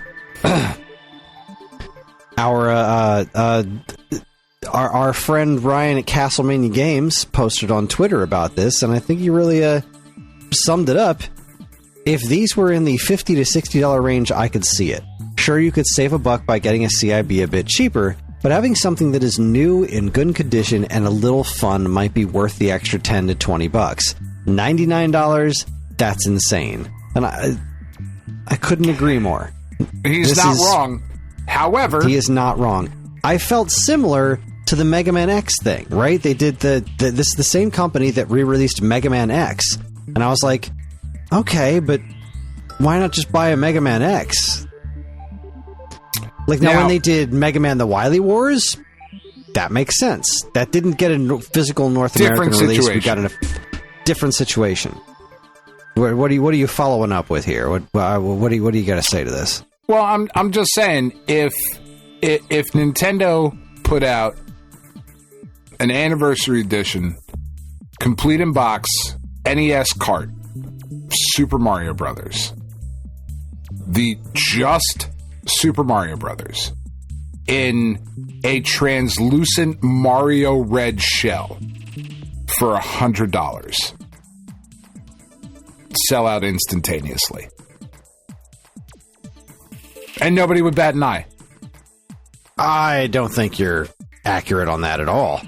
I mean, people would bat an eye because it's the fucking internet, but it would not be the same. It would not. I'm sorry, you think these aren't going to sell out? You think these aren't going to sell out immediately? This is the exact same situation. These are going to sell. I don't know if they are. It's Sonic the Hedgehog. There are Sonic fanatics that are going to buy the shit out of these things, and there are scalpers who are going to buy the shit out of these things. They're going to sell. Well, yeah. But if Nintendo were to drop $100 reprint of Super Mario Brothers with absolutely nothing interesting in it, we saw this shit already when they dropped Super Mario All-Stars on the Wii for, what was it, $30? It sold out because of scalpers, and then they reprinted it, and it didn't sell out, and everyone complained because it was literally just the Super Nintendo ROM dropped on a disc. They fucking did that shit already, and that came with an art book. So no, it didn't sell out. It sold out once because it was in low quantities, and people were like, this is a neat collector's item. And then they reprinted it, and those did not sell out. And it has almost no collector's revalue because it's fucking bullshit. That Nintendo tax thing that they can get away with literally anything, they've proved I still that think they it's can't. A little different because these are Genesis cards. That was a Switch game, right? Not a Super NES game. Right, it's not a reprint of that original cartridge. It was a Wii disc, but yeah. But you see what I'm saying? Like, if it was a Super Nintendo cartridge in translucent, like, I don't know. I don't give a fuck at the end of the day. It's the same I'm thing. not buying any of this shit. I think all of this is fucking dumb. I think the internet is just as happy to give Nintendo as much shit as humanly possible when it comes to re-releasing stuff. So no, I don't think it would. I think it would sell out, but maybe not as fast as they'd want it to. And I don't think it'll go any faster than this one will, because there's always going to be the collectors that want these things because they're the collectors' things. But generally speaking, this is fucking nuts. This is exactly as nuts as re-releasing Mega Man X, which they did. Oh, look, it's Mega Man X. It's just Mega Man X on a Super Nintendo cartridge. We didn't do anything different to the game. It doesn't even have crazy, interesting, new... And that's a Nintendo thing. That was a Super Nintendo game and a cool blue cartridge. And it was just like, but why are you... Just buy a used copy of Mega Man X. Why? Just do and that. And that game was still reasonably... It wasn't X2? Do that for X3, right? Do that for Mega Man X3, because a copy of Mega Man X3 for Super Nintendo, legitimately hard to find. There's not a lot of those out there. The first hard one, to find, very it's expensive. The best game of all of them. Exactly. When you do this for things that are like legitimately hard to find, that's fantastic. Go ahead, do that. But when you're doing it for these games, Sonic 1 and 2 for Sega Genesis, these are so common. Why are you doing this? Yeah. I think it's all dumb. I've never understood this kind of thing. You know. That's just me. Exactly. When you're re-releasing things that are just common, when you can go out and get the thing that's actually historically significant, if you want that original thing and you can just go out and get it, sure. But like, do it for things that re-release Musha, for fuck's sake. Right? Is there? I mean, there isn't an uncommon Sonic game for Sega Genesis. Like, but how about instead of doing that, put all of them on one cartridge? Release a Sonic Sega Genesis cartridge that has Sonic 1, 2, and 3 on it. Or could they do? Would it fit? I mean, I'm sure the technology exists. I'm sure. Because back in the Genesis day, they did the 6-pack, right? Oh yeah, the Sega Genesis 6-pack had Sonic, Golden Axe, Columns, Revenge of Shinobi, Streets of Rage, and Super Hang-On. You could, at the very least, fit Sonic 1, 2, and Sonic 3 might be challenging. I don't know what the rules are for re-releasing Sonic 3 in its original form on Genesis with all the original music in it. So just do Sonic 1, 2, and Spinball on a single cartridge. And sell that for $100. It's still too much, but at least you could like kind of understand it. Like, here's a unique thing. That's something slightly interesting. Yeah, like I had no problem. I had no problem paying $20 for the fucking Castlevania collections. Yep, no problem. $20 for all those games, one package, sweet. Like, I don't need to buy that. But if it had come out $100 physically, like, I forget what it was at Limited Run or whatever the fuck, but like, I don't need that. It wasn't cheap. But now let's say it came out for, let's say a Castlevania collection of those, let's say the Advance one, right? All 3 Game Boy Advance Castlevania games, and a collection for $100 that also comes with a bunch of cool shit. Right. Not worth it for me personally because I have the original ones, but also... Yeah, right. If it comes with like a really cool art book and like a soundtrack and a bunch of other cool shit, like an actual collector's edition, some sort of new information, something to make it actually special, I could see that from a collector's point of view. These aren't that. These don't come with a cool poster or a figure or a keychain or a shit. They just come with a different colored box. I don't see what the draw for something like this is. I don't get it. Take the rare shit. Put that, re-release that. Hell, re-release Castlevania Bloodlines for Sega Genesis. Re-release Contra Hardcore. Re-release Rocket Knight Adventures. These are games that are somewhat expensive to get complete in box ones on.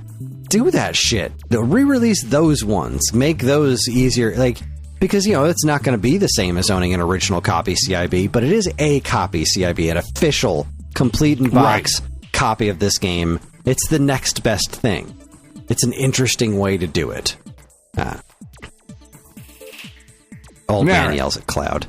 He does. Anyways, Time Extension also reports Sega's Yusuke Okunari wants to make every one of the company's games playable, but admits he'll probably retire before then. And this is neat. He's creating a massive in-house database of all the company's games, and once it's complete, he wants to make all the games playable. The past few years, I've been working on creating an in-house game database, Okunori tells the Japanese publication before adding, I still have a long way to go to complete it, but a search of the current version reveals that excluding ports and remakes, there are about 2,800 Sega game titles. Including all of them, there are about 4,500 titles. Once this database is complete, I'd like to make it fully playable. I'll probably retire before then, so I'll likely have to hand over the work to someone else. That's cool.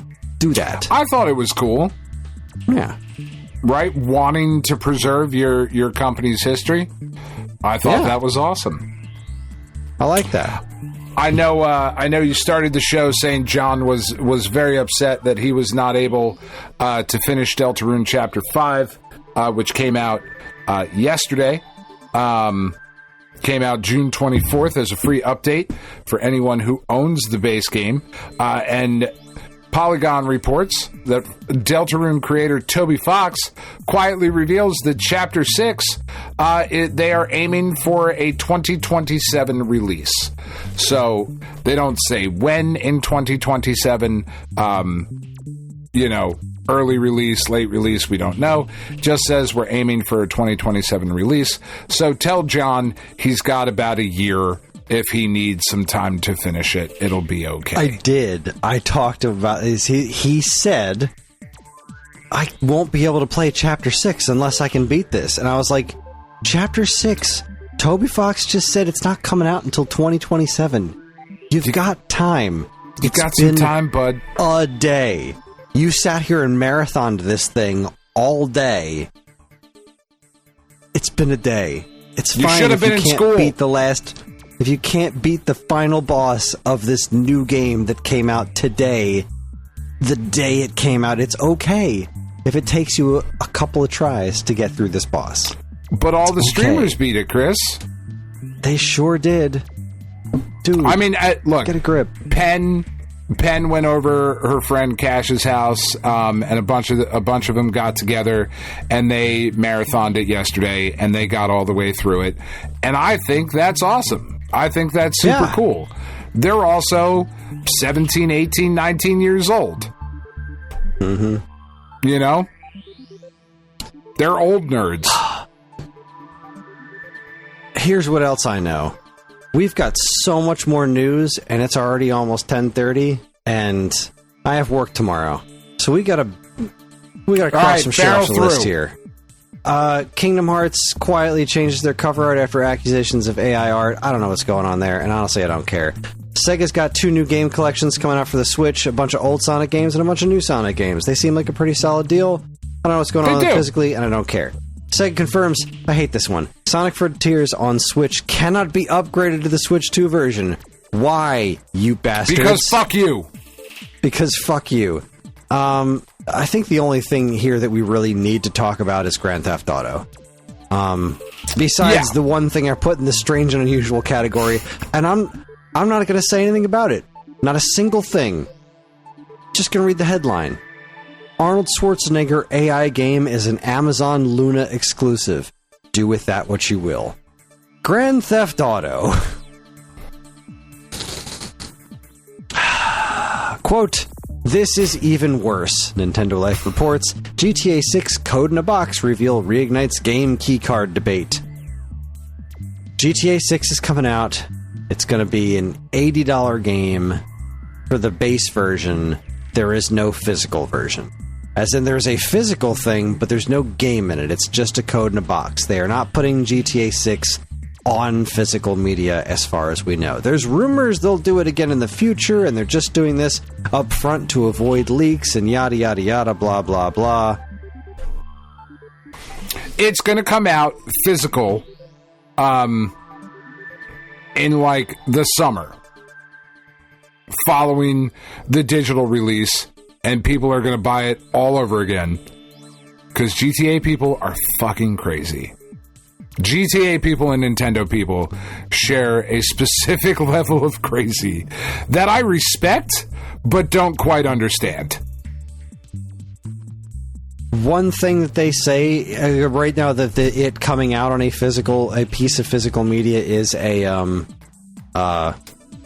is just a rumor and something people are assuming. But the one thing that Nintendo Life points out here is there could be several reasons behind this. For example, the sheer size of the game, because Red Dead Redemption 2 came on 2 discs. I think we're kind of at a point where releasing a game on multiple discs just seems counterintuitive. Absurd. And if your game is this big that it can't reasonably fit on a piece of physical media, well, then I guess it's got to be something that's digital only. But then don't sell a quote-unquote physical version. But then again, people like this stuff that's in... God, I hate everything about this. Why is your game so fucking big? I mean, I think that's awesome that the game's that big, because if it's going to be fucking $80 and you've been working on it for the last 48 years, you better have a decent amount of content. It better not be. I mean, not for nothing. Like, I know people are really excited and it's reviewing relatively well, but like, this new Star Fox game, I mean, the single player is like, what, 2 hours? Like, I know there's multiplayer shit, but, like, you're asking people to drop $50 on a remake of a two-hour game. That's fucking wild to me. It's... Star Fox 64 isn't really a 2-hour game. You can beat one of the paths in 2 hours. I know. The point is for it to be replayed and find the different paths. Like, you can do that game in different ways. That's the point of it. It's not actually a 2-hour game. Right. Not like fucking Yoshi's Story, which is like a 15-minute game. Right. Well, but this is what I'm saying. Like, even that, like, $50 for not a ton of content, whereas theoretically, with Grand Theft Auto, you're getting just a massive theoretical game. Bang for your buck there. People have been playing GTA 5 for 14 years. That's if you're theoretically you're going to drop this $80 once, and you're going to get your money's worth eventually if this is your bag. Penn's been playing Mugenics. She bought it when it came out. USA just scored a second goal, 2-0 or 2-1. That's fun. Or maybe the goal was disallowed. I don't know. How are the Yankees doing? Oh, they lost. Yeah, Ben Rice drizzling shits. That was the end of the game. Oh, okay. Yeah, that was the end of the game. Penn bought Mugenics for like $30 or whatever when it came out. I was talking about this with somebody else today. She has played that game for 192 hours. She got her $30 worth. You know what I mean? Like, yep. And she's not even done yet. Fucking maniac that she is.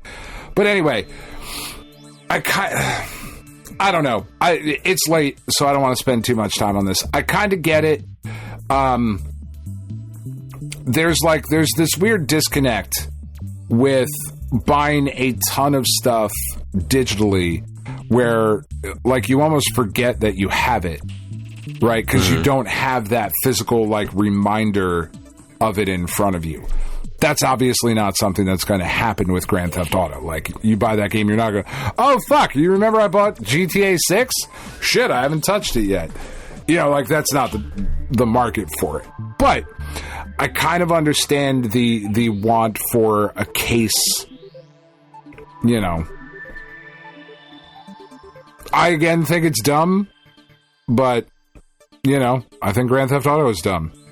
Oh, apparently Turkey just scored. Never mind. Turkey is now up 2-1. They disallowed the goal. Sandwich. Anyway, that's it for week old news. Fuck off. Yeah. Kris has to go to bed. We're going to call that. So we're going to take ourselves a quick break. When we come back, we're going to check in with the checkpoint. You're listening to the Stone Age Gamer podcast from Geekade.com. Stick around.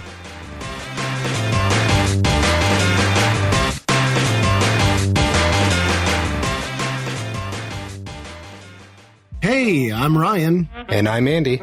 Neither of us are David Crane, but we are the hosts of David Crane's Amazing Movie Time. That's our monthly Geekade Patreon exclusive podcast that covers movies that are cult classics, weird, or just sometimes laughably bad. We ourselves have at least two of those qualities, so I guess it makes sense to hear what we think of those movies in retrospect. You can hear all that and more by becoming a Geekade Patreon supporter. And, as always, be kind, rewind.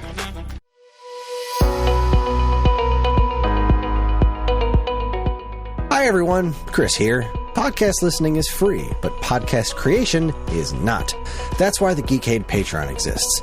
In an effort to help us pay the bills, we've got a Patreon page set up where you can gain access to our monthly podcast topic schedule, get early access to many of our shows, and more. If you'd like to help support Geekade and keep these shows running week after week, head over to the Geekade Patreon page, linked in the show notes of this very podcast.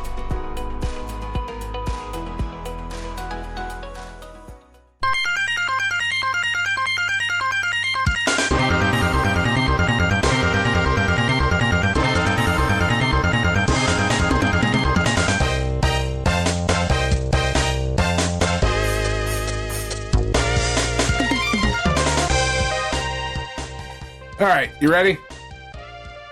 No, but let's do it anyway. Oh, okay. All right, everybody. We're back. You're trying to go to bed, you know. I am trying to go to bed. I'm just going to fall asleep on the podcast. It's excellent podcasting. I finally did that, by the way. During the last episode of Waveback, I was recording with Matt. I actually finally did, like, full-on fall asleep during the show. What was the music? It's fucking Donut County. The chillest music in the world. I love that music, but it is so chill, and I was so tired, and it just sent me off. I was happily asleep. Fuck. We're back. All right. I was enjoying my shit. Yeah, no, it is time to check in with the checkpoint. Checkpoint! And I have a few things to discuss. Do you have anything to discuss? I've got one to discuss that I've been playing this week, so I'll just go and get it out of the way. I got a review copy. I got a review copy at like 11:30 last Sunday night when the embargo was up in like a half hour. So I didn't get the review done for the embargo. I'm hoping to have it published tomorrow, or at least finished tomorrow. But I got a review copy for the Switch 2 port of Devil May Cry 5, the Devil Hunter Edition. And since we're not under embargo anymore, I can safely say that it is Devil May Cry 5. For all that's good about that and bad about that. I fucking love it. I'm having an absolute blast with it. It plays great on the Switch too. There's like really no noticeable like drops anywhere. Handheld docked, doesn't really matter. It's a super, super fun game to play. I will have more in the review for it. But the only negative is that I've noticed on the Switch too, and on the Steam Deck at some lower graphics settings, that there is a certain crispiness to the hair on a lot of Capcom models that is not necessarily there in other versions of the game. And there's definitely some crispiness to the hair textures in Devil May Cry 5. But other than that, gameplay is awesome. It's super fucking fun. There is nothing. They didn't add anything to the Switch 2 port, right? This game came out in 2019. You know, we talked about it, that, you know, it's a port of an old game. It's awesome that it's coming out because it's really fun. For some reason, Devil May Cry 4 is not available on Switch, like at all. You can get 1, 2, 3, and now 5. You can't get 4 at all. That's weird. I didn't realize 4 was missing. I don't know if that also counts that Ninja Theory DMC one. I don't know if that's available on Switch. I didn't love that one. I didn't hate it, but like It was just missing that certain, like, Capcom thing that they do. There are rumors that a Devil May Cry 1 remake is coming, which I would be really, really interested in. I love that first Devil May Cry game. First Devil May Cry was great. God, I haven't touched that in decades. God, that's sad. I loved the first Devil May Cry. I liked 2 a lot. 3 was fine. 4, I don't even remember. 5, though, I'm really, really having a good time. Like, I'm really having a blast. It's a short game. It's like 10, 11 hours, something like that. But if you are looking for, like, a fun action game to play on your Switch 2, this is absolutely a great way to play this game. Cool. Yeah. It's super fun. All right. That's Here it. we go. What do you got? Well, I will start with, it was my birthday on Monday, and it was kind of a shit day. Been going through some stuff at home, and it was kind of a shit day, but it was also the day after Father's Day, which was lovely, because for the first time in, I can't remember how long, on Father's Day, I did nothing. I blew off. I didn't check in with work. I didn't look to see how many tickets were still cooking. I just stayed in bed. I slept in the bed. My kids gave me breakfast in bed. And let me tell you, John's talked a lot of shit about making scrambled eggs. I taught John how to make scrambled eggs. Yeah. Because it's water a food that he'll milk, actually what do you eat now. add? Oh, he's... milk. Milk, yeah, absolutely. Okay. I also put spinach in mine, and I taught him to put spinach in his because he needs more vegetables in his diet, and so we just did that. He accepts spinach, and now that's just part of scrambled eggs for him. Spinach, grated Parmesan cheese, milk, salt, and pepper. I can honestly say that the eggs that he made for me on Father's Day were among the best I've ever had in my fucking life. Wow. Was it probably because they had so much cheese in them? It was like eating fluffy bunches of Parmesan cheese? Probably. But they were still fucking delicious. And Ellie made me pancakes, and apparently she did almost all of it. Like, just made the pancakes, mixed the batter, flipped them, the whole 9 yards. Scrambled eggs, kids made pancakes me a cake. with syrup. Ooh. Yeah. That's marvelous. A Dubai chocolate cake. Ooh. Yeah.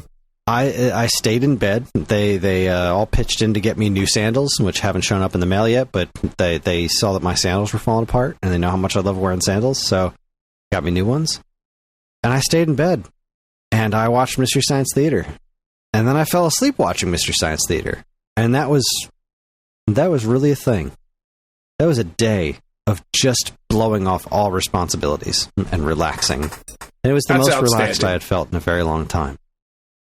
Something odd happened, though, when watching Mystery Science Theater, and I don't have access to my notes because my phone is currently recording this podcast, but I fell asleep watching an episode of Mystery Science Theater that I hadn't seen in a very long time.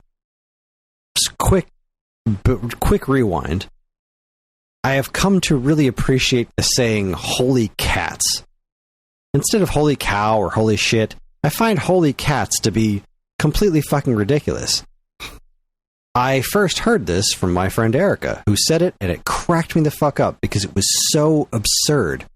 Right. Cats? Why cats? That's ridiculous. And it has found its way into my own vocabulary. So I fall asleep watching Mystery Science Theater, and I wake up towards the very end of the episode, and the first words I hear from this episode from, I think, season 5 of Mystery Science Theater, which I want to say was like 1993, is Tom Servo saying, holy cats. And I was like, what? That doesn't seem right. I put my glasses on and properly woke up and rewound, and sure as shit, there was Tom Servo saying, holy cats. I was like, what the hell? It was an episode, I can't remember which episode it was, but it was one that I hadn't, I've seen every episode of it, but it's one that I haven't watched in a very, very, very, very, very long time. It's not one of my favorites, but it was whichever one I fell asleep to. I couldn't believe that happened. So when I went to go pick up the kids, it was actually our last day of school. We wound up parking next to Erica and her husband. And as they got out of the car, I was like, "You, come here." And I booted up the episode on my phone. And I was like, "This is what I fell asleep to. And this is what I woke up to." Like, literally, I gained consciousness. And within seconds, this happened. And I played it for her. She was like, "What the hell? I thought I made that up." I was like, "Well, you didn't. But Tom Servo did. And I'm sure he didn't either. But it doesn't matter." Doesn't matter. That was a weird experience. That's outstanding. Something that holy cats. Anyway. Holy cats. I got these tomorrow headphones for Father's Day. Oh, you did? I got these congratulations. Over the years Sony W whatever the fuck. I don't fucking know. Because I was like, I really like the AirPod Pro 4s. Or the AirPod Mac. I don't fucking remember. AirPod Pro, whatever the fuck they are. Whatever the newest AirPod Pros are. Yeah, the ones that translate things in your ears for you. Yeah. They're really cool. I use them for work all the time. But this podcast goes long, as you know, you're here. And after like 3.5 hours, the AirPods get a little like, you know. So I wanted some new over-the-air headphones. These are very, very nice. So I'll talk more about this next week, but tomorrow, the reason we're recording tonight on Thursday instead of Fridays, tomorrow we're all going to see Bit Brigade. They're going to perform Mega Man X. I'm really fucking excited about it. It's Bit Brigade and the Super Guitar Brothers. I think I've talked about it on the show before. It's finally happening. I'm really, really jazzed about it. They're right up the street in Atlantic City. This is going to be a hoot and a holler. The rest of what I have to talk about is all video games that I actually managed to play. Besides the fact that I didn't get to play Star Fox yet, because my Star Fox is late. I ordered it from Amazon because it was $10 cheaper there. It was $50 for the physical version. And for reasons that I cannot understand, my pre-ordered copy is arriving Monday. Why not? I don't know why. Why this not? Is why we don't Game came out today. Shit. Fuck it. Yeah. Look, I'm not going to have any time to play it. I wouldn't have had any time to play it today. I'm not going to have any time to play it tomorrow. Maybe I would have some time to play it over the weekend, but maybe by then my order will have shipped and it'll show up. Who knows? Anyway, back to shit I actually did play. The Shadow knows. Ellie and I have been playing a bunch of Switch sports recently, and also we were talking about baseball. And I was like, we've never really played Wii Sports Baseball, have we? And she's like, no. And so I booted up Wii Sports Club, the Wii U Wii Sports game, just so that we could play the baseball together. Man, we're having a blast with that. I hadn't played it in forever. Like, I don't even think I ever played the baseball on Club, because that's the one where one of you, the pitcher holds the Wii U gamepad, and you use the motion controls to do your pitch and stuff, and also if there's a fly ball, you point the thing up and like use the camera to catch the ball. Really cool. We were having a blast with Wii Sports Baseball, and also Switch Sports, because it's just fun. Yeah, I'm really excited about Switch Sports Resort, and I hope that they add more games, and I hope they eventually add baseball, because I really like the baseball. It's fun. Yeah, it doesn't seem like enough is on there. Yeah, it seems like it's enough for a start, right? Because we got new sports added as free DLC in the original Switch Sports. Yeah, let's see if they do that again. It seems like, because Wii Sports Resort had a ton of stuff in it from the get-go. Yeah. Would I prefer that they do that than adding them via DLC? Yeah, probably. But at least I understand the mindset behind adding in this DLC, because it puts it in the news and the public mindset more later on, and it's a free update, and it kind of encourages more sales. I understand it from a sales perspective. I don't love it, but I get it. At least it's free. Right. So I'm really excited about Star Fox. I'm very, very, very excited about that game. From playing the demo, we talked about it a little bit. I think it was last week, but yeah, boy, that demo really sold me on it. I'm so excited about it. And we got another demo for Rhythm Heaven. Mm-hmm. And it didn't need to sell me on it, but it fucking did. Because I knew in my heart that I was excited for it, because it's Rhythm Heaven. and I always really enjoy those games. But when I actually got to sit and play it, like, I was really, like, that's when the hype became actually real. Because the fact there's a new Rhythm Heaven game at all is completely insane to me. So I'm just like, I know it's there, and I know as soon as I get it, I'm going to be, like, absolutely into it. But, like, I wasn't really allowing myself to get overly hyped for it. And then I played that demo. It's magic. Rhythm Heaven is just pure magic. But there's something a little bit different about this one. And as I'm playing it, I'm thinking to myself, these are pretty basic. Like, they've got all the personality, and the music is catchy. That's all there. But the first one in particular was really basic. And I was kind of bothered by it until Ellie played it. Okay. She loved this demo. And she she cannot wait to play more because she got through all the song, all 4 levels, and then the remix on her, like, first, second, maybe third try.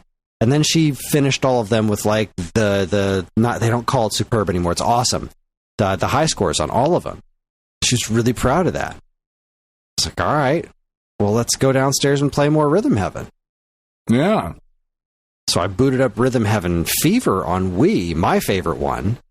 She couldn't get past the first one. The monkey golf, the hole-in-one, she couldn't get past that level. She tried for a half an hour while I was working. Kept trying. I was very proud of her for not giving up, but she couldn't get the hang of it. And then I remembered why she stopped playing the game in the first place. Because it's more complicated. So now I have some concerns that perhaps Rhythm Heaven Groove isn't going to get as challenging as the other ones. Like, maybe it's all easier. But if it's what I think is going on, that they lowered the barrier of entry. At the very least, even if the whole game is ultimately easier, it will be more accessible because of how low they put the barrier of entry, right? Like, this first stage is not that hard to get through. Like, it does take a little bit of thought to get to the highest score, but to just get through it and move on to the next stage is way easier than it is in previous Rhythm Heaven games. And at first I was a little irked by it, but then I realized the other Rhythm Heaven games, it's really easy for people to get turned off to them, because even if they think they're adorable and look fun, not everybody can get through them very far. They're hard as shit. It's brilliant. It's wonderful. It's joyful. It's everything I love about Nintendo games. And the fact that Star Fox was today and Rhythm Heaven is, I think, Thursday, just getting this little back-to-back of... Oh, I thought it was 2 weeks. It's Thursday? It's the July 2nd, the same day we're going to the Phillies game with Ellie. So I'm not going to be able to play it on the day it comes out, because that's most of the day. Maybe we'll pick it up on the way home.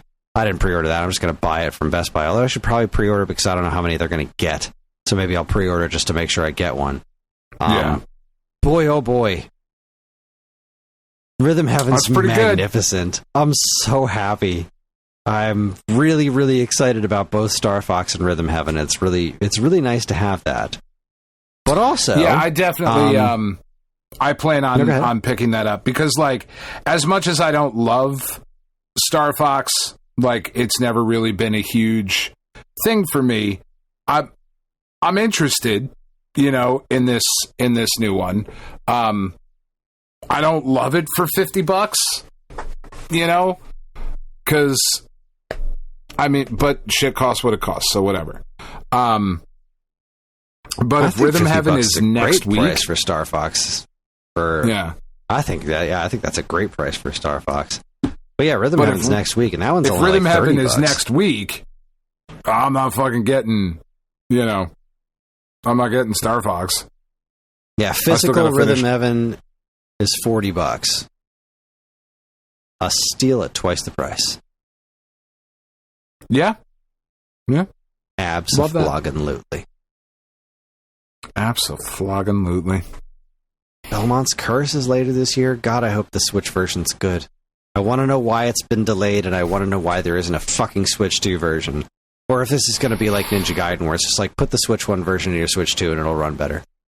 And that'll be fine because the Ninja Gaiden, once they put that update in there, the Switch 2 version ran just like the PS5 version. And that's all I need. I just want parity with the other platforms. So, and the Switch 2 is perfectly capable of that. Maybe that's what they're doing. Yeah. New Castlevania games coming this year, man. That's good stuff. It's a stupid year again. Yeah. It hasn't been a great start, but I feel like we're going to finish strong. Yeah. The other thing that I played, because I just gave up on Mina the Hollower. I'm not having enough fun with it, so I'm just not going to make myself do it because I'm not having enough fun with it to really warrant me putting more time in it. I enjoyed the time that I spent with it well enough. I'm glad that I bought it. I'm happy to contribute to the continued existence of Yacht Club games, but I think this one's ultimately not for me.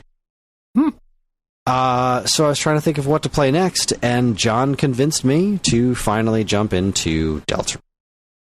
So I played the first chapter of Deltarune, and it was marvelous. It's really good. I can't wait to play more of it. I beat the first chapter in one sitting because it's actually really short. Yeah. It was only like an hour or 2 hours or something like that. I really liked it. I really like how just from a gameplay perspective it evolves past Undertale, like as far as like the battle system, and it is a lot more upfront about there being a pacifist run, and that's what John's having a lot of fun with, is watching me do that, because he won't even consider a pacifist run. I like that it still continues with that message that not choosing violence is harder, but also more rewarding. I love that that's kind of the overall message of Undertale and now seemingly Deltarune. And, some bits of the story were a little bit predictable, but it's only the first chapter. Yeah. And I like these new characters. From what I understand, it goes places. Yeah. I really like these new characters. I really like this world. I really love the music. God, the music in this game is great. And I liked the battle system. I thought it was really neat. And then the way that you make it go pacifist. And John's not letting me play any of it without him with me. He wants to be there next to me. And he was invaluable because, anytime there was a fork in the road, there was multiple places for me to go, he'd be like, don't bother going that way. There's nothing there. But if you go there, there's a secret that you can collect. And if you go there, you can get an item, or just go this way. Like, he just knows the game back and forth because he's watched people play. He's not only played through all the chapters himself more than once, but he's also watched YouTube playthroughs of it like a bajillion times, so he knows it really, really well. But he doesn't know the pacifist run really, really well. Okay. And that's pretty fun, figuring out how to do all this stuff. And I even beat the... there's a secret boss that you can do in the first chapter called Jevil, and John's never beaten him, and I beat him on my first try. He's legitimately tough. Like, it was a pretty hard boss battle, and I was really proud of myself for beating him on the first try, and John was equal parts impressed and angry because he still can't beat the guy. And I definitely got lucky once or twice with dodging some of his moves. I really like the battle system. But yeah, Deltarune's good stuff, and I want to play more of it. I was kind of holding off to just, play all 7 chapters together, because I was going to play it regardless, because I absolutely adored Undertale. But I was just going to kind of wait. But now that I know it's going to be a lot longer, and I kind of want to be on this fun, because John, leading up to Chapter 5, has, he was checking in with this, game stream of, just this YouTube channel that had, a bunch of silly graphics on the screen. It was just playing Undertale and Deltarune music nonstop, and there was a chat, and he was just, in the chat saying doofy things with other Deltarune fans, and he's so hyped for it. And I was like, it's been really fun to watch. Yeah. Yeah.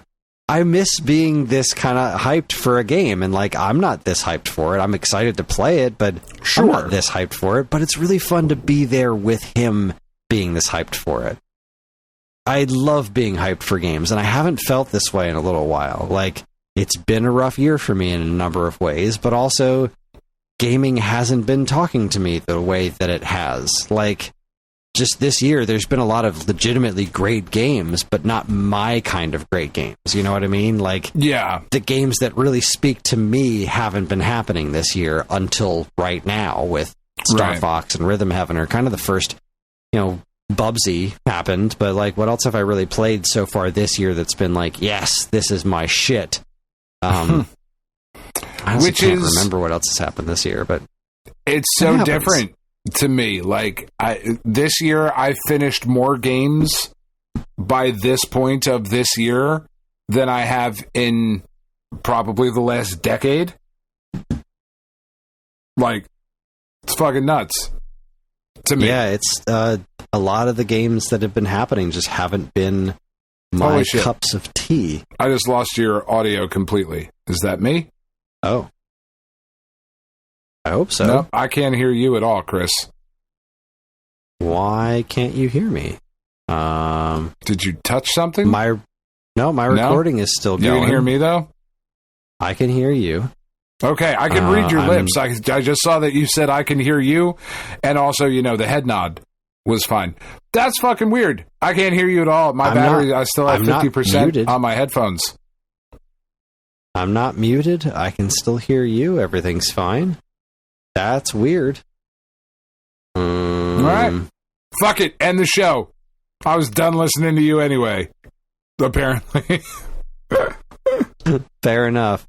All right. Yeah, that's going to wrap it up. That's all I have to say. So that's our show. Join us next time for the return of the Alphabet Super Series, where we finally be talking about Earthbound. It's been it's been a while. I'm back. Better than ever. Yes, we'll finally be talking about Earthbound. Yeah, I was looking for other games that I played this year, and the only other things on my list were Mario Tennis Fever, which I didn't get, the Disney Afternoon Collection, which, okay, neat, Indiana Jones, which I ultimately didn't care for. I didn't try Yoshi and the Mysterious Book. I kind of want to. Bubsy 4D was fine, and Mina the Hollower. That was the only other stuff that's been on my list for this year. No. I don't think was Dadish 4 this year? I can't remember. I don't think so. It went by so fast. Yeah, that was December of 2025. Yeah. I'm assuming Dadish 5 will be sooner than later. But yes, Alphabet Super Series, we're finally going to be talking about Earthbound, and I'll figure out what the hell I'm doing for the letter F. We are on most social media platforms, and if you want to get in touch with us, we aren't very difficult to find. All it takes is a quick look at our show notes, and you'll see links to our social media accounts, as well as all manner of other fun stuff, like a link to our namesake, StoneAgeGamer.com, and more useful links than you can shake a joystick at. If you'd like to get early access to this show's episodes, as well as a bevy of other shows on the Geekade Podcast Network, check out our Patreon, also linked in the show notes. It helps keep the show running week after week, and all our patrons are loved and appreciated. This show's theme song, Squared Roots, was written by Banjo Guy Ollie. You can learn all about his wonderful music and more by following the link to his YouTube channel, also in the show notes. And finally, as always, we'd like to thank our intrepid editor, Evan, for making the show listenable for all you folks. We'd like to thank all you folks for listening in the first place. That is it. On behalf of Dan and myself, keep playing games.